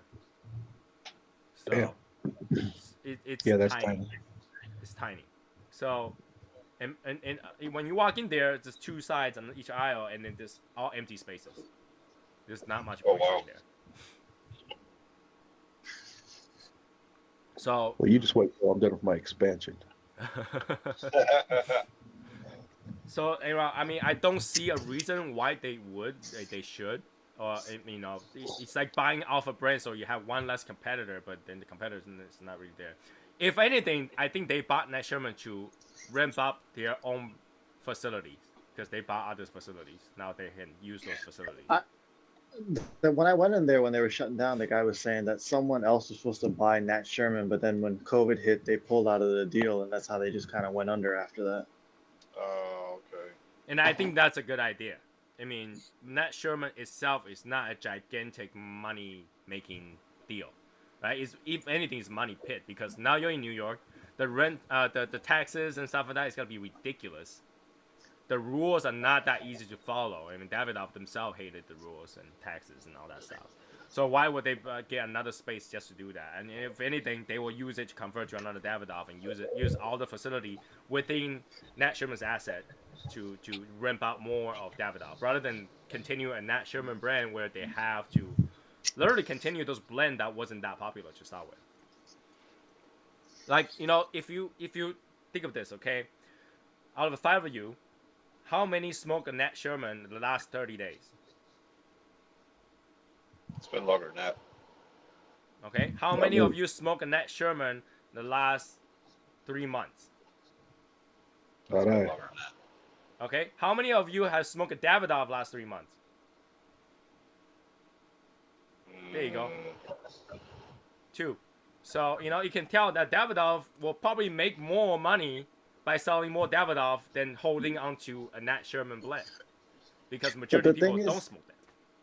But the thing is with that at least building that Nat Sherman was in, with the vicinity to Grand Central and the amount of foot traffic they get for, you know, people that do smoke cigars, they go in and they buy and then they take home kind of deal. So I guess maybe it's not really a lounge to hang out with. I was always felt kind of some type of way. I didn't really want to go in there because it felt kind of out of place.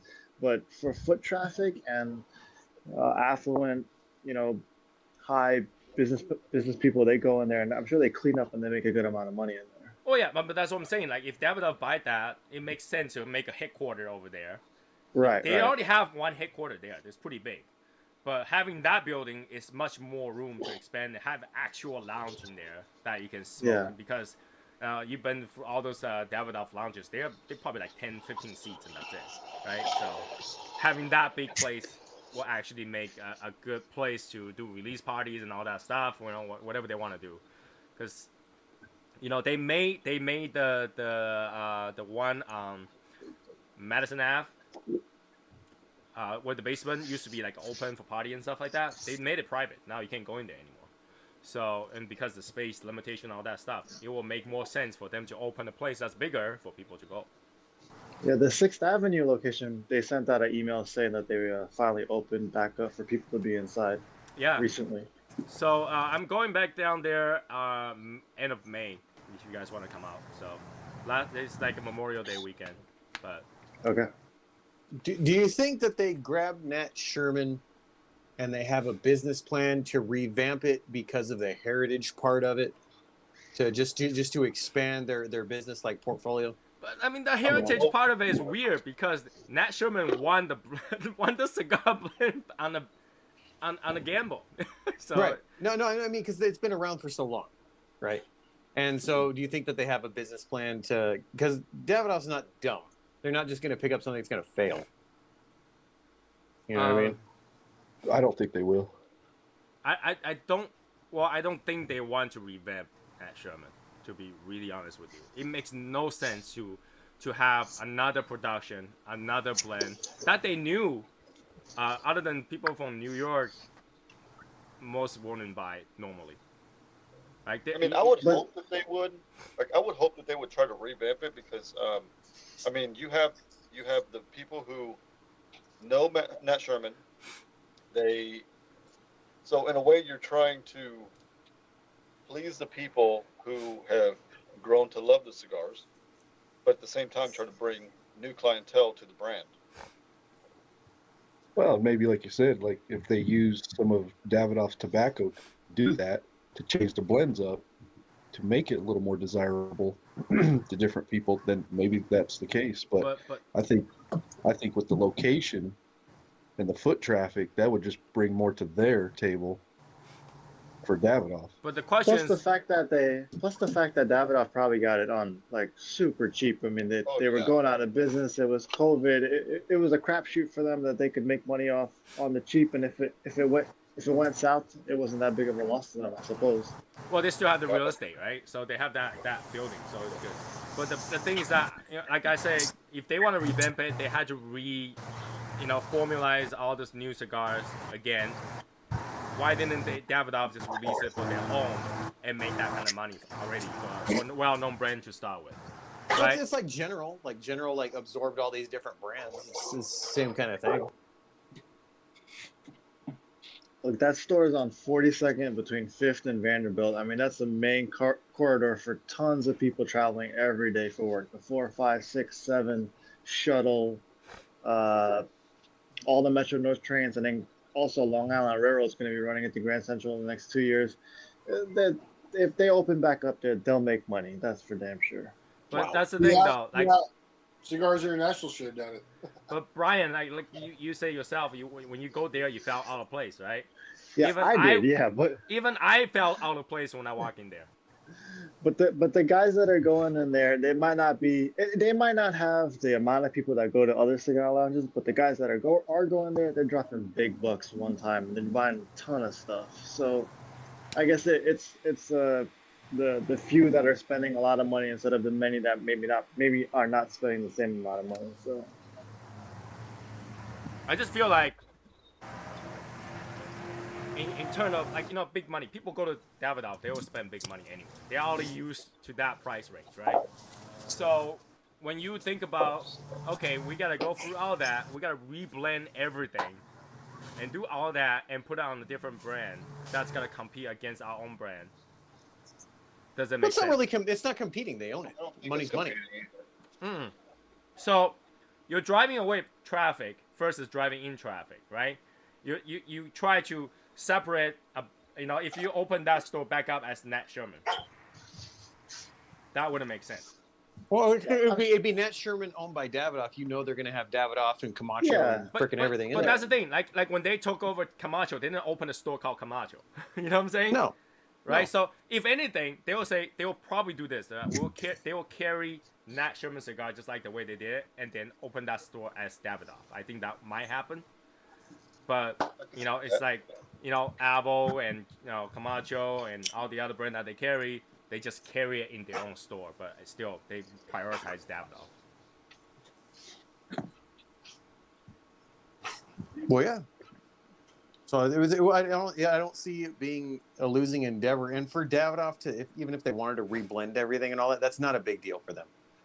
It's not, but that means production, right? They still have to go through. They have to make sure that they gotta make that production at the side. If they have to make their own stuff too. So it depends whether or not how the arrangement of Nat Sherman cigars are, and what they really got. Did they get a cigar making facility, or did they just still get So and Davidoff, their own cigar factory, they spend a lot of time checking that cigar. That cigar was checked 7-8 times. So if you do the same thing to Nat Sherman, the price has to increase, and that wouldn't make sense. For a majority of people who's used to buy, $10 Nat Sherman cigars, now had to buy $30 Nat Sherman cigars. And it wouldn't make sense, right? Like, if you used to buy $10 cigars, all of a sudden you go in there, revamped, brand new store, blah, blah, blah, blah, you go in there, now you're looking at a cigar at $30 a stick, you might not want to buy it. That's what I was saying. If they were smart, which I'm sure they would be, and they revamp it, that would give them an even broader market share within price point, right? Because they have the Camachos like $10. You could have Nat Sherman that's anywhere from like $7 to $12, $13, and you have your Davidoff that's all the way up to $500, whatever. You have a really wide spectrum of your market there that way to drive sales. Nat Sherman is always at the medium price range, and they already have Camacho and Avo at that price range. Well, it gives you more selection, right? I don't know. If they take like they say they want to put the time in, they want to reblend, they want to do all that crap, do the production of everything. That just gives them a wider catalog to try to appeal to more of the market. But that's what I'm saying. Like that market isn't big enough to justify it because Nat Sherman went out of business for a reason. Well, So let me say this. So when they picked up Camacho, they looked at it as, okay, so this is another brand that we can have in our portfolio to expand to I guess get more people. What's the word I'm trying to look for? You're taking on a brand, but you're also bringing more people to your company at the same time. It's more exposure. Exactly. But in terms of Camacho, you kind of have to ask yourself, at that time Camacho was already pretty popular. In terms, like, if you ask 10 people, how many of you, like 10 people that smoke, how many of you smoked Camacho the last 30 days? Somebody probably say yes, I've had. Yeah, I have. Right? So, but then if you say how many people that smoke Nat Sherman last 30 days, you're probably not gonna find a lot of them. Unless they're taking that as a challenge, right? At the same time, it's like when they did take on Camacho, they came out with some new stuff. Like you have these really large, obnoxious bands when Camacho used to be the really small C bands. Mm-hmm. So yeah, they could come out with some new blends and still have the old stuff that the people know. Basically, what I'm saying is that in terms of popularity, it seems much more risky than not. I mean, obviously, Davidoff have like, you know, lots of money to dump into it if they wanted to, right? I mean, they make cigars. How hard is it to make another cigar brand, right? So it just doesn't make sense because in terms of popularity, in terms of how often I see people smoke Nat Sherman, and I might not see a lot of people. There might be like a whole clientele of 2 million people that smokes Nat Sherman, but you know, in terms of math, it just tells you it isn't because they went out of business. Well, then did that be the thing? It'd be Nat Sherman by Davidoff, and people will know that, and that's just the you know people go out and name alone, right? Yeah. A lot of times. Yeah. So in the end, it's whether or not how they revent it, right? Like how they want to do it. You know, if and they have to consider whether or not that will go to a negative part of it. If it's Nat Sherman by Davidoff, would that turn a lot of people away? People who are a fan of Nat Sherman now see Nat Sherman by Davidoff. Would that turn some people away? Or even if people know that the production and everything's owned by them, like they do with Camacho. People know that they're like, oh, they're figuring they're gonna have a quality product, blah blah blah. And there's like a whole thing about the Camacho cigars because they're still Honduras cigars, I believe. So and there's not many Honduras cigars out there. So if you like Honduras cigar, there's only so many choices. Right. But Nat Sherman is just the same as any other, Yeah. So internal characteristics, other than the heritage behind it, I don't see a lot in there. Like if I was a board in Davidoff, I would say get them just for the buildings, get them just for their assets, and then use it for Davidoff because that would be a lot cheaper than you just go out and buy them. So especially now they are running out of business, everything is up for grab. Then grab them. Why not? Why wouldn't you? Right? New York Estate, that's like, that's like getting gold. So that's what I think. What'd you say, Albert? It's a fire sale. Right? So it makes sense to grab things while they're cheap, not necessarily to keep it going, because obviously there was a failed business plan right there. So now they have to see whether or not it makes sense. Would this make more money, or do we use all those assets as is? And I think for me, I will use the asset as is because those assets are more valuable than try to start another brand that only a selective people has interest in. That's what I would think. I mean, obviously they will probably make a few specialty, like for example, they could release something that's like bringing back a Nat Sherman, particular cigar, under their own brand. But then, for example, take that building, make it into a Davidoff building, and then next year release a Nat Sherman special or something like that. And this is made in heritage of Nat Sherman cigar, blah, blah, blah, blah. Because now they can use that name now. They can do whatever they want with that name. So they can release a few special cigars that will actually sell quick. It makes more sense than starting a whole thing and make sure you have all the facings for it. In my opinion, that would be makes more sense, much quicker, much easier. You don't have to worry about dealing with another brand, but you hold the IP for that brand, so you can do whatever you want with that brand, right? So release something special, a little bit at a time, because people love to grab those things that are limited, and knowing that the customer base for that particular brand are very limited and once in a while kind of thing. Like when they go in, they spend a lot of money and they don't have to go in anymore, right? So you release a certain blend at a certain time and make that exclusive, and people always buy that amount. You don't have to worry about your production. Yeah, that's why I always send you the links to the new limited Davidoff stuff. And I struggle every time because Martin likes to send us those to me early in the morning, where I really had to take the rest of the day thinking about it. I was like, they already sent me like 3 emails, and then Martin sent me this, hey, did you know this? I was like, yeah, I know.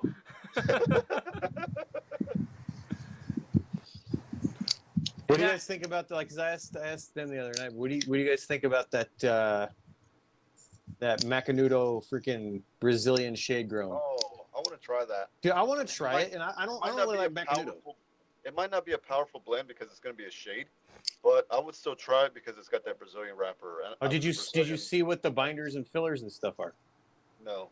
Okay, it's gonna have San Andres and Matafina like binders and fillers and some Nicaraguan and stuff. So it's going to have that Matafina flavor, the Brazilian flavor that I like, but in a shade, so it'll be a milder smoke. I think I'll like that. It'll be a mild cigarette tasting cigar. I think it's going to be well because of the binder, because they're going to have, I think it's some Nicaraguan, and then it's going to have the Brazilian and the Mexican for the binders and fillers and all that, and then the Brazilian grown Connecticut shade. I'm going to say that thing's going to be like a medium, easy. Yeah, I think that's going to be a good cigar. Medium blend, but flavorful. Because the Inspirados have been better, but they're still not great. So I was watching that review of it was Cigar Tim, not Cigar Tim. It was Cigars Daily Tim.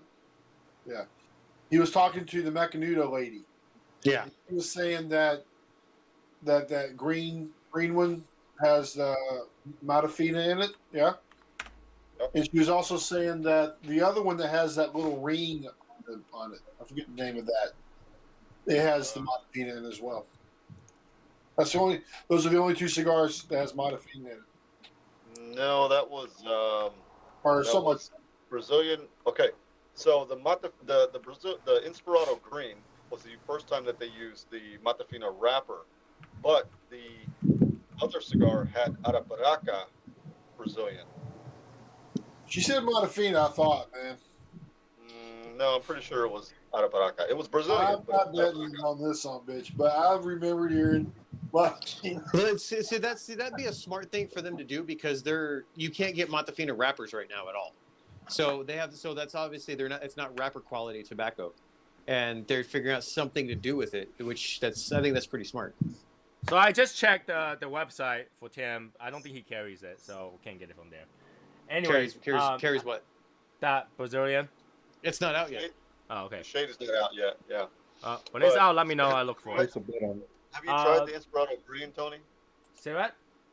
Have you tried the Inspirato Green yet? Yeah, they don't like it. No, I think I tried the Inspirato white one, but yeah, try the green one. That's got the Brazilian wrapper. That's a good for the price that you guys were saying. I was like, man, I don't know, for a freaking Macanudo, I don't know, it's pretty high. It's a good cigar. Yeah, I don't like it. I've had two of them. They were pretty good. Okay, so there, Carlos said a new company named Ferrio Tego will be selling the Nat Sherman brand, Timeless and Metro, with a secondary band that says Ferrio Tego Company. So that means Davidoff isn't gonna sell Nat Sherman because the Timeless and the Metro are two cigars that Davidoff actually carry in their store. So then maybe you're right. Maybe they bought just that building, just For for the the land. They sake of bought having the that, assets and maybe production as well. So they will sell those Nat Sherman to Ferrio Tego. Maybe they'll roll them. I don't know, but I think they bought the building and the assets to ramp up. That's if you say it's like in a really like affluent area, that's smart. You know what I mean? Maybe they bought the cigars as well and then sold it off to that other company. That timeless line that they have is probably one of their most popular lines, just based on the branding and the imagery for it. I mean, Yeah, I thought it was Timeless pretty I cool actually they see people revamped it. smoke. Timeless I actually see people smoke, but not often though. It's still not often, right? Yeah, I've had the Timeless and the Metropolitan. Those are like the only freaking ones I've ever had. I like the Metropolitan. I think it's pretty good for something really light to smoke. And I smoked the Timeless, but then like every time is kind of different. So, but yeah, he says Michael Herklot opened Ferrio Tego and he wasn't interested in the building. Like if I'm Davidoff, I'm more interested in the building than anything. Yeah. So, asset. If you gotta have a good business plan, get the asset. Now here we go. My prediction is not too far off. It's not too far off. Woo, Tony. Woo. Not gonna lose your job yet. Not gonna lose your job yet. But yeah, Did you it makes guys sense. see? Did you guys see that Drew Estate released their barn smokers for this Yeah, year? I actually Yeah. said that, this time I am not gonna jinx it. I feel like it didn't happen because I decided to go. So if I'm not going, it's gonna happen. So this time I won't try to buy a ticket. So it's Connecticut, Florida, and Kentucky. that Yeah, they they put only had out doing already. 3 out of the 4, right, or something like that, or Yeah. 5. So The Connecticut's August, and then the other ones are, I think, October and November. yeah, I decided that this time I'm not gonna jinx it, ruin it for everybody, just not buy the ticket. Because I feel like, I don't like to go to that kind of event. When I buy a ticket, it doesn't happen. Well, I guess it's the same for the other ones too, but they split it between 2 days, Saturday and Sunday. And the one in Connecticut, I think, is 400 max tickets on Saturday and 400 max on Sunday. Right. I mean, obviously, I don't think it's a bad thing. It didn't end up bad, right? Because we got the ticket, we got our refund, and we got swag. So it's not bad. It's not bad. It didn't end up bad. But the Connecticut one was really big 2 years ago. I think it was like 1,200 people or something like that were there. It was a lot. And I figure, because I have so many plans already, I don't want to add more plans because I don't know if I'm going to travel at the end of the year. So I didn't want to go crazy at it. I'll tell you, the only event I'm excited for is the SSL meet. Yeah, that one's going to be a blast. That's We're having a meet. We're having a meet. Albert, it's okay if you forget, We'll leave an empty seat there for you. We're having some meat. All right, I like that. Oh, yeah. Not Albert's meat. But yeah, I am so excited for that. I'm just counting down the day, for that. But it's so close yet so far away. So close yet so far away. Yeah. But that gives us time to figure out what we gotta do about the cigars. Because we still haven't had that answer for it yet. I know. But yeah, I was telling my wife about it, and she's like, "Wait, that's not happening." I was like, "I don't know. I don't know what's happening right now. Nobody knows what's happening right now." So, you know what is really funny that I see on the news the other day? So the U.S. Marine was on one of those mothership on the coast of Taiwan and stuff like that. And China has been obviously harassing Taiwan all the time, right? They'll launch their ships over there, they'll cross the border and just threaten Taiwan, right? And then I guess for some reason, the U.S. military decided to take a picture of 2 military officers on their station on the boat on that ship, and just have their legs up, and then take a picture just staring at the Chinese boat. And they published that. They're like, "We're looking at you. We can shoot you down at any time." We're watching. Yeah. I thought that was such a badass thing to do. It's like, we don't have to shoot you or so we'll give you a warning. I just take a picture. It's like, we're so relaxed sitting over here looking at your boat. It was badass. I wish I had that picture ready. I should have shown you guys. That was a badass picture. That's when you go U.S. military is a badass. Because, you have, they will fly by, at their airplane, the jets fly by. And then Taiwanese jets will go up there and says, "Hey, you have come into our identification area, blah, blah, blah, turn around." And then the Chinese people will radio back, says, "This is a public area, you're part of China, we don't care." And that's when they release that picture, and then you see that jet just turn around. Badass for sure.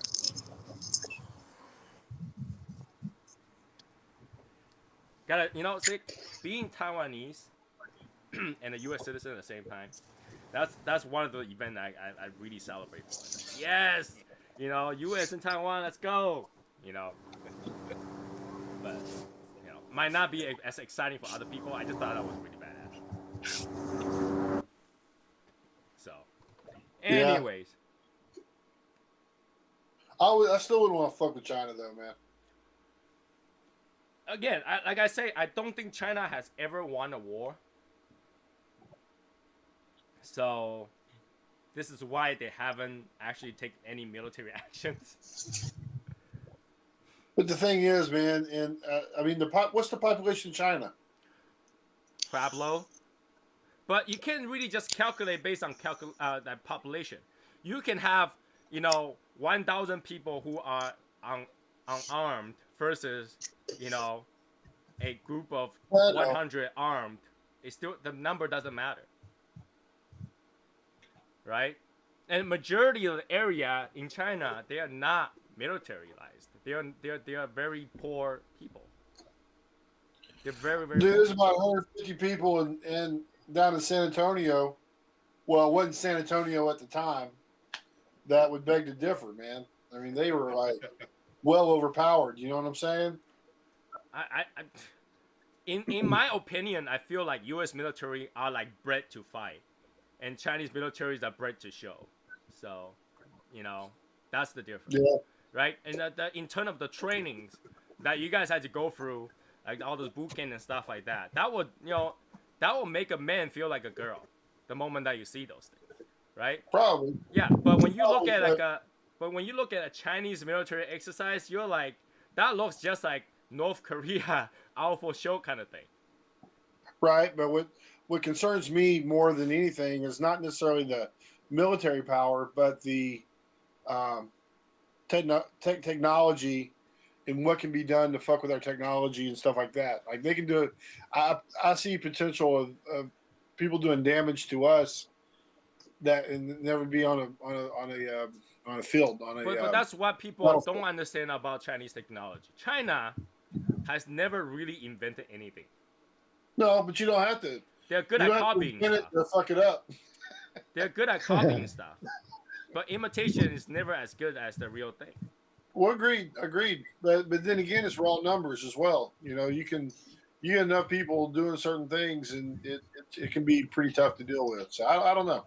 I hear you. I feel like in terms of like the odds against China, what are the chance to win? I feel like there's like a 99% chance of winning. Right. In terms of politics, finance, or technology. All right, and I being Asian myself, like when I look at the technology in China, I'm like, what is this? When I see something that they have, I knew they stole it somewhere. Right. Right. This is why China's have so much issue with production producing anything out right now. It's hard for them, right? And then, if you really think about it, anything that China is producing right now, any other country can produce it. It's like monkey see, monkey do stuff. They cannot produce high-end technology stuff on their own. Right. So that tells you, when it comes to technology, U.S. make the right choice, but by cutting them off, basically say you cannot, we're not gonna bring any more technology there. Any technology has to do with CCP, we're not gonna work with you guys anymore. And that's I think that's a great step forward. I think that's the smart thing to do. That's the right thing to do, right? Because I feel like a lot of like U.S. IP just gets stolen on the other side. Like they try to say, oh, China is like #1 5G technology, blah blah blah. I knew the 5G was not created there. I know that they just buy it from other places, reverse engineer it, and call it their own, right? So even without the technology, the whole world is doing fine, right? Right now, China cannot have any supply of microchips, CPUs, right? Semiconductors, because they couldn't make their own. They could not make before they could, and that turned out to be the biggest scam. It was a huge scam in China right now that they actually lost a lot of government money for. They built the factory and everything.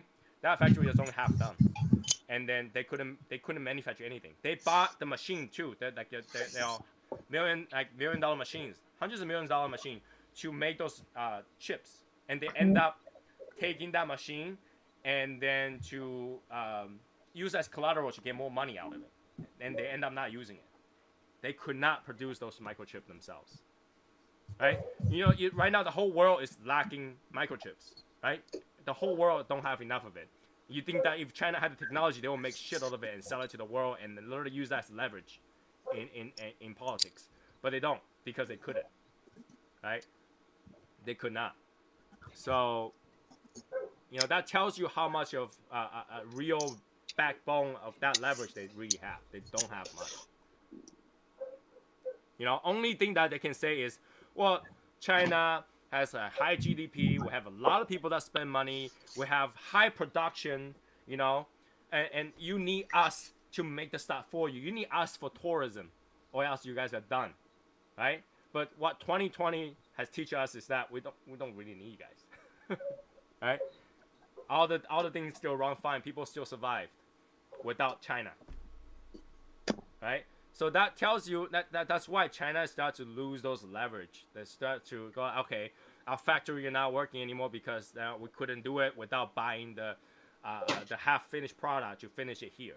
That's pretty much what they do. They repackage it, reproduce them after they purchase mostly dumb items to claim to be their own, right? But now they can't do that anymore. Factories are closing, production like zero, right?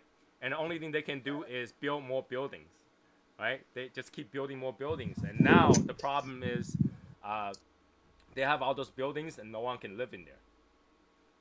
No one can afford it. And they have more old people than young people. What does that mean? That means eventually, sounds bad, but eventually all those old people is going to die.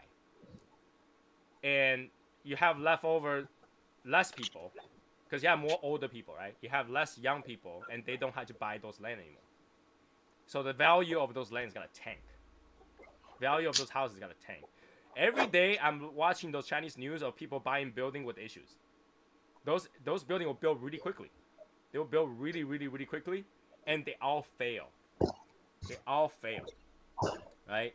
So if you think about it, in a few years, when those people kind of like, you know, you kind of decide to swap generations. They don't have that many kids, right? Swap generation. Nobody can afford new places. All those buildings just gonna go to crap, right? Yeah, probably will. So China is not in a good, you know. They need to remember when they are in the era of Deng Xiaoping, where they go. We need to be humble. We need to be humble. We need to learn. We need the rest of the world for us to develop. They need to remember that time, where, you know, when you work with the rest of the world, you have good development. You have good growth. When you start to go like, we have such a good growth, the whole world needs us. We don't need you guys. Now you guys need to kiss our asses. That's when people go, actually, no, let's test it out. We don't really need you. Right? We can produce our clothes any other places. You know.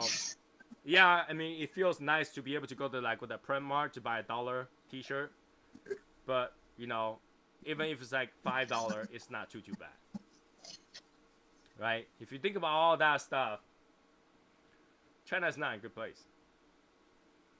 And to be honest with you, I think if you bring some of this manufacturing back, it's not too bad either. I mean, how often do you need to buy a t-shirt? How often do you need to buy clothes? Not often. I mean, somebody like Michael probably buy clothes 3 times a year, if anything. If that. Well, anything. One thing you can say about it is they have a huge Chinatown, man.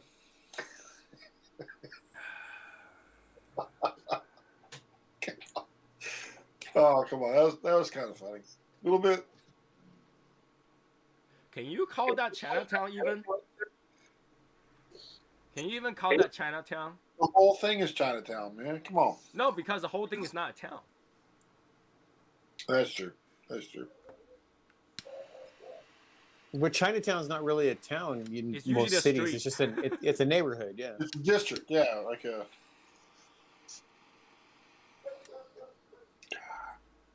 Thanks, everybody. Appreciate that. You're welcome. No, that one was a tough one. Like, you know, it's like I'm not town, laughing but at not y'all's really joke. town. A town, but not really No a matter how town. funny they are. So your James relation came out on that one.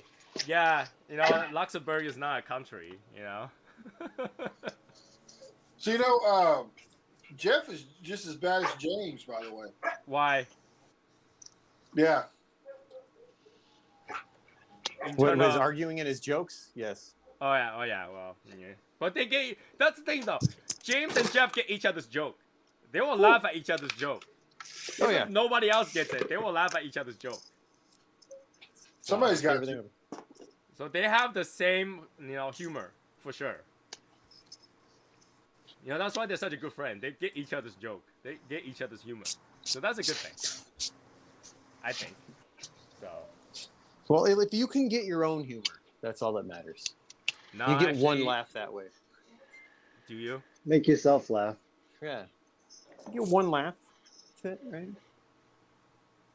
I guess it's true. Yeah, no. No, it's not, but it sounds good. An audience of one. Audience of one, yeah. I don't know. I mean, laugh at your own joke. That's. Yeah, I don't know. You know, the best feeling that you get from telling a joke is when you tell a really, really bad joke, and then your grandparent laughs. That's the best thing. You don't think so? Like, because there's a huge generation gap. So when your grandparent actually gets your joke, that's Or actually when really your mom funny. says, "That's funny, dear." Yeah, no. No, that's like not I'm good. talking about like if your grandparent laughs so hard they're like dying. That's what I'm talking about. Yeah, that's when it's a timeless joke, right? Wait. Venus, Love, and Beauty. Didn't we had that before that troll? I don't remember Venus Love I and Beauty. could have swear that we had a Venus, Love, and Beauty before. No, that's a different one. What are they saying? Because I can't see your screen today. Oh, you can't? No, I can't. I can't pin you. You make me all puffy down there. I love to tame your blue vein. Sway back, throbber. Robert. Wow. Yeah. It's not even good. Venus, Find Love, your and sex? Beauty. Thank you. I always thought that I am that sexy that can randomly make people puffy down there, but it's okay. It's okay to fall in love with me. Little do they know that you're 150. Yeah. Little did they know, I'm so old that everybody that I see, I can probably call them kid. Right? Oh my god. One of those things. But yeah. It's funny because the icon is like a Sailor Moon, Sailor Venus icon. Yes, I used to watch Sailor Moon. It's part of the Asian thing, okay? At that time, in the early 90s, all we had was Sailor Moon, Dragon Ball, Power Rangers. Stuff to watch. So, I watched absolutely none of those. What, you didn't? You Nope. didn't watch Dragon Ball? Nope. You watch Never Power seen Rangers? it. Oh, You Nope. didn't watch Power Did not. Rangers? I didn't like Power Rangers. What Like, else is like out there then? on Saturday mornings when Power Rangers would come on, I'd go outside. Really? Wow. Yeah. Wow. That's too bad. Wow. I'm with Michael. I didn't watch him either. Wow. I don't like. Doesn't matter how many times that I tell people don't get sexual when it comes to troll, because it's kind of boring. They still always have to go sexual. I don't understand. It's because it's the easiest humor. Is it? Yeah. Yeah. It just makes you sound like a kid. Like, someone that, 15-year-old, don't have a girlfriend, lock their own room, eating Hot Pockets, and try to troll. It's kind of boring. Hot Pockets is good. Their keyboards full of Dorito crumbs. With stickers on it. With the stickers on it, too. I like Doritos, but still. You I actually brought don't up like the corn chips. Power Rangers, and all those shows. That my eldest son is he knows what a McDonald's Happy Meal is now. So we took him the other day and we got him one. And I guess McDonald's is using a lot of their old toys because they don't really have production now with COVID and whatnot. So they're giving out all these Pokemon card packs. And I didn't know. So I got home and we opened the Happy Meal and I gave him the food and he sat down. And normally I hide the toy until he's done and then give him whatever it is and he plays with it. Right. But man, my eyes lit up when I opened that thing up and I saw the Pokemon cards. Yeah, it's like, oh, So- there's no toy in there. So I opened the pack and I checked to see what was inside. So I'm in the kitchen while he's sitting in the dining room and I took out the ones that I wanted just for myself and I gave him the other ones. None of the new ones, I didn't care for those. I gave him those, but like I got a Squirtle and a couple other ones, and I was super hyped, man. I was like, man, this brings back memories right here. Just ignore it, man.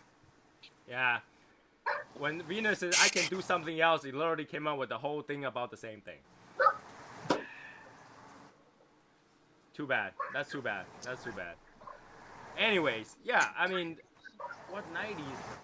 So you don't watch any cartoons back in the day? You probably do, right? 90s? I watched like I don't know. I didn't really watch any of the newer stuff. I watched like Garfield and like the old Looney Tunes.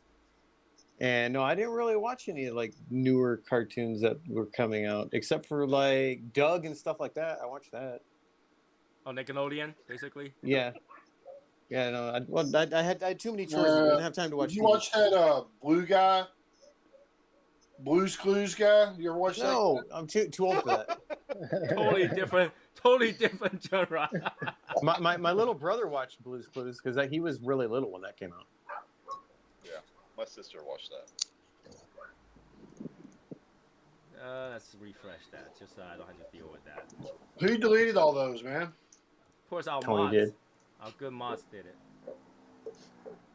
Anyways, yeah. I So mean, we should challenge.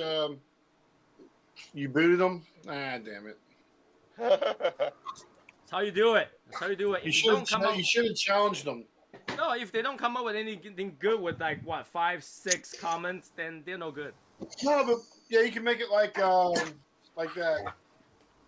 improv thing, right? Where there's not improv. Is it improv where you like you? I can't Give really them- improv in something Yeah. that's sexual because you know. I They feel give them a topic and they got to come up with something that's improv. Yeah. Yeah, let's do that. Next time, let's do that. okay. Next time we do. Like one person comes up with one thing, another person comes up with another. No, Right? I wouldn't be surprised if now this person is gonna go up and sign into another account and come into the same stream. So that's what they usually do anyway, right? But yeah, I mean, Nickelodeon and well, come on, Nickatoon. Oh no, that they don't have those. Those are like WB, right? Those are WB. So that's too bad. Michael, you don't know what you're missing, man. Anime. I remember the Wacky Racers. I always liked them. They're Wacky Racers. I don't think I ever seen that. Is that the one with like speed buggy and stuff like that? All the different ones, and you had Muttley, the dog. Yeah. And, yeah, I know about all that. that was fun. My wife I don't know. actually. I don't know anything about Pokemon either, like at all. No, Me neither. neither do I. My wife actually watched this thing called Teen Justice League or something like that. Yeah. And she knows nothing about any of the superheroes. It's okay. Neither do I. But she did say that she likes Batman's superpower. What? That he's a rich guy? Mm-hmm. See, I See, I like never read Batman. comics. Batman's the real one. Batman is the real like superhero. The most Because- likely to happen one, right? Yeah, because he's a ninja. He did study all that stuff, and he's just a rich dude with cool stuff. I mean, that's the most likely to happen. All the other ones, not really, because you know the superpower obviously. Yeah. So far-fetched. who like read the comic books? Who's a comic book reader? I've never read a comic book in my life. Never even I opened didn't one. either. Well, when you say comic book, you're talking about the U.S. comic book, not the Japanese. Comic. Yeah, U.S. I did read a few particular ones of like you know Batman and Superman ones. Like when Superman split off to like the blue and red one, I kind of read that a little bit. What else did I read? I read a couple of Flash, which is kind of confusing because there's so many Flash out there. And that's pretty much it. All the rest, I read just manga. So I never read them, and then I had friends that did read them, and the conversation just always sucked. I mean, they would try to talk about storylines that I knew nothing about because wasn't going to read it, and it just never went anywhere. It's kind of like talking to somebody who doesn't know how to do a Rubik's Cube, right? They don't get it. You know stuff, you can't even talk about it because they don't get it. It's just If it's not on the TV, bro. It's like I get that way with Trekkies, man. They start talking about Star Trek, and I don't like Star Trek because I like Star Wars. And I'm like, dude, I don't want to. I can't talk to you about your weird sci-fi stuff that makes no sense to me. One thing Yeah, I kind of feel Oh, weird. man. Like, it doesn't make sense to me. Is that none of those comics made it into a novel? I think that would be pretty cool. You know, for those people who doesn't like to read comic, but if you turn because those comic has a complete story, right? You can actually write a novel for those people who Well, doesn't like to read comic it but was want a to read graphic the novel. novel. Huh? It No, was a not graphic just novel. words. All right. You know, I would think that, you know, is catering to another market who like the story but doesn't like to read comic. Yeah. Because they Probably already might have a well, complete man. story. They have all the scripts. They have all the happening and people, all the structure to a novel. They could put that into a novel, but they didn't. I think that would be pretty cool. Yeah. But no, they had to, you know, gotta go through all the things, draw the characters, and kill Iron Man, and, you know, make Captain America a bad guy. Captain I'm America's with you, bad guy. Michael, though, man. Like the people who they mix up Star Trek and Star Wars. Captain America works for Hydra. Who did what? Captain America works for Hydra. I don't know who that is, so it's okay. Captain America, you don't know who that is? I know who Captain America is. I've seen what he looks like. That's Okay, do you know who he fights against? all. I'm No. with you, Michael. I'm with you, brother. Basically, Dude, he works for the opposite side. Dude, I've never seen any of the superhero movies. At all. Like the Avengers, I've never seen any of that stuff. Me neither. Me neither. And it's been about 3 months since we've had a Spider-Man movie, so we're due. So, Oh my Michael, gosh. Michael, I Spider-Man. highly suggest you buy one of these What is that? DVD set of the Avengers. No, thank you. Yeah, I'll never watch them. me neither. I never even open it. The thing is I got a friend. He's an artist for DC Comics, and that dude, he geeks out, man. And I'm like, all right, I gotta go. I got a coworker that way where like was telling me all about the freaking the story's wrong and this and that, and I'm like, I don't know what you're talking about. Right? I'm sorry. You know what I like lately though is I see a lot of cigars in a lot of Chinese comic that I read. My wife will point every single one of them out. She will be like, "Hey, look, cigar!" I was like, "No shit." Look, they used the envelope box. Ah. Baiting, man. It's baiting me to buy cigars all day. Baiting me. It's reading the comic, all of a sudden it's like this badass, you know, mafia boss is like Davidoff on the side. Like, damn it. Makes me want to buy Davidoffs. But I'm trying to keep away. You know, I'm trying to save my purchase for when I go to New York. That way I can buy those release of cigars. Not buy that bundle of 10. Just try one.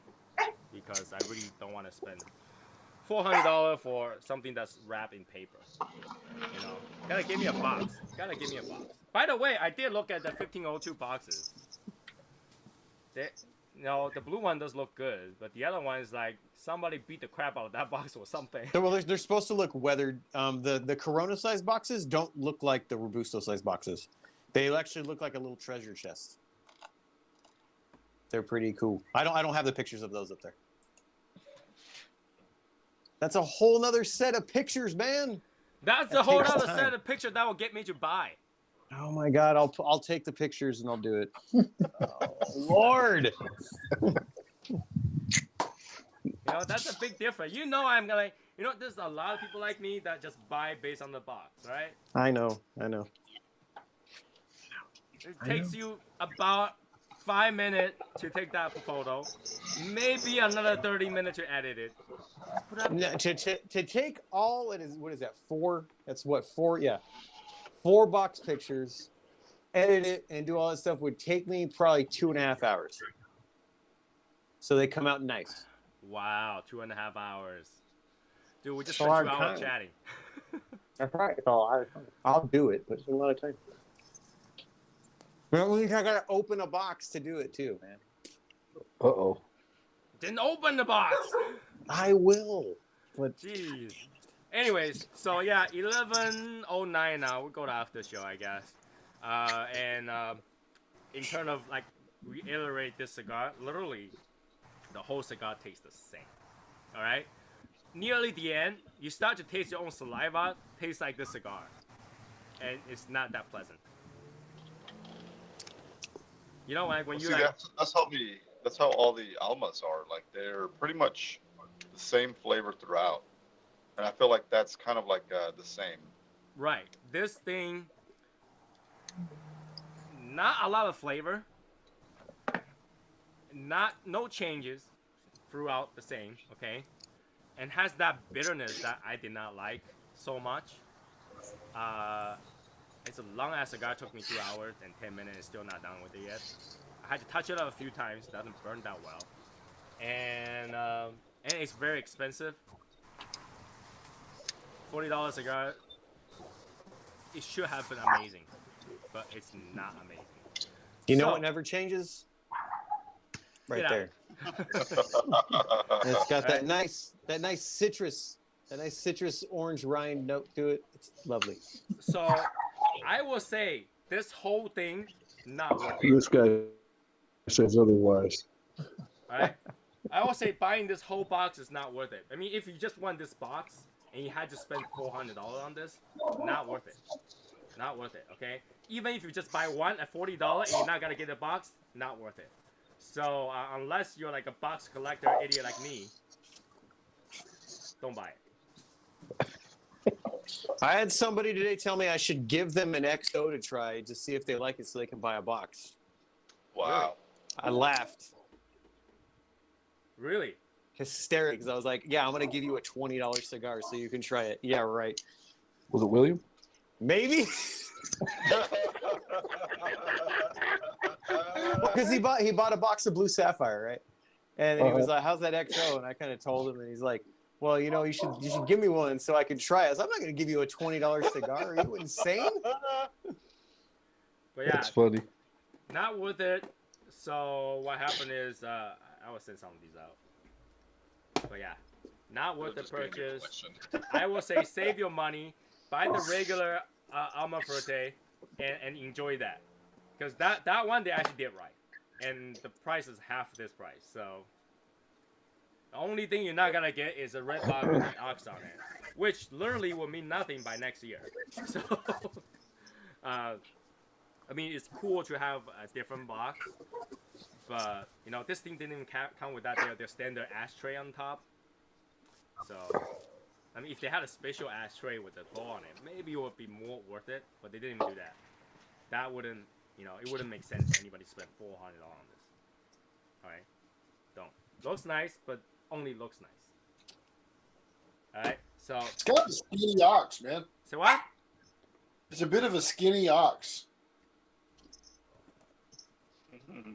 Well, it's muscular. Look at the ox, man. It's skinny. It's skinny. muscular. It's muscular. Dude, You know- if I buy an ox, I want that thing to be big, man. No, this It's thing is, anaerobic. you know, it's It's an 3% anaerobic ox. body fat. It's very perfect. You know, in terms of bowl of America, that's a you know, winning. No, I want a fat ass ox. Speaking of that, we just got half our cow yesterday. Fuck, my whole freezer is packed. Nice. Where's Yep. my piece of meat? Sitting right here, man. I got a bunch of it. I got steaks. I got everything. That makes me want to eat steak. Maybe I'll get some steak to eat tomorrow. Well, anyways, we're gonna off the show. I'll see you guys on Saturday.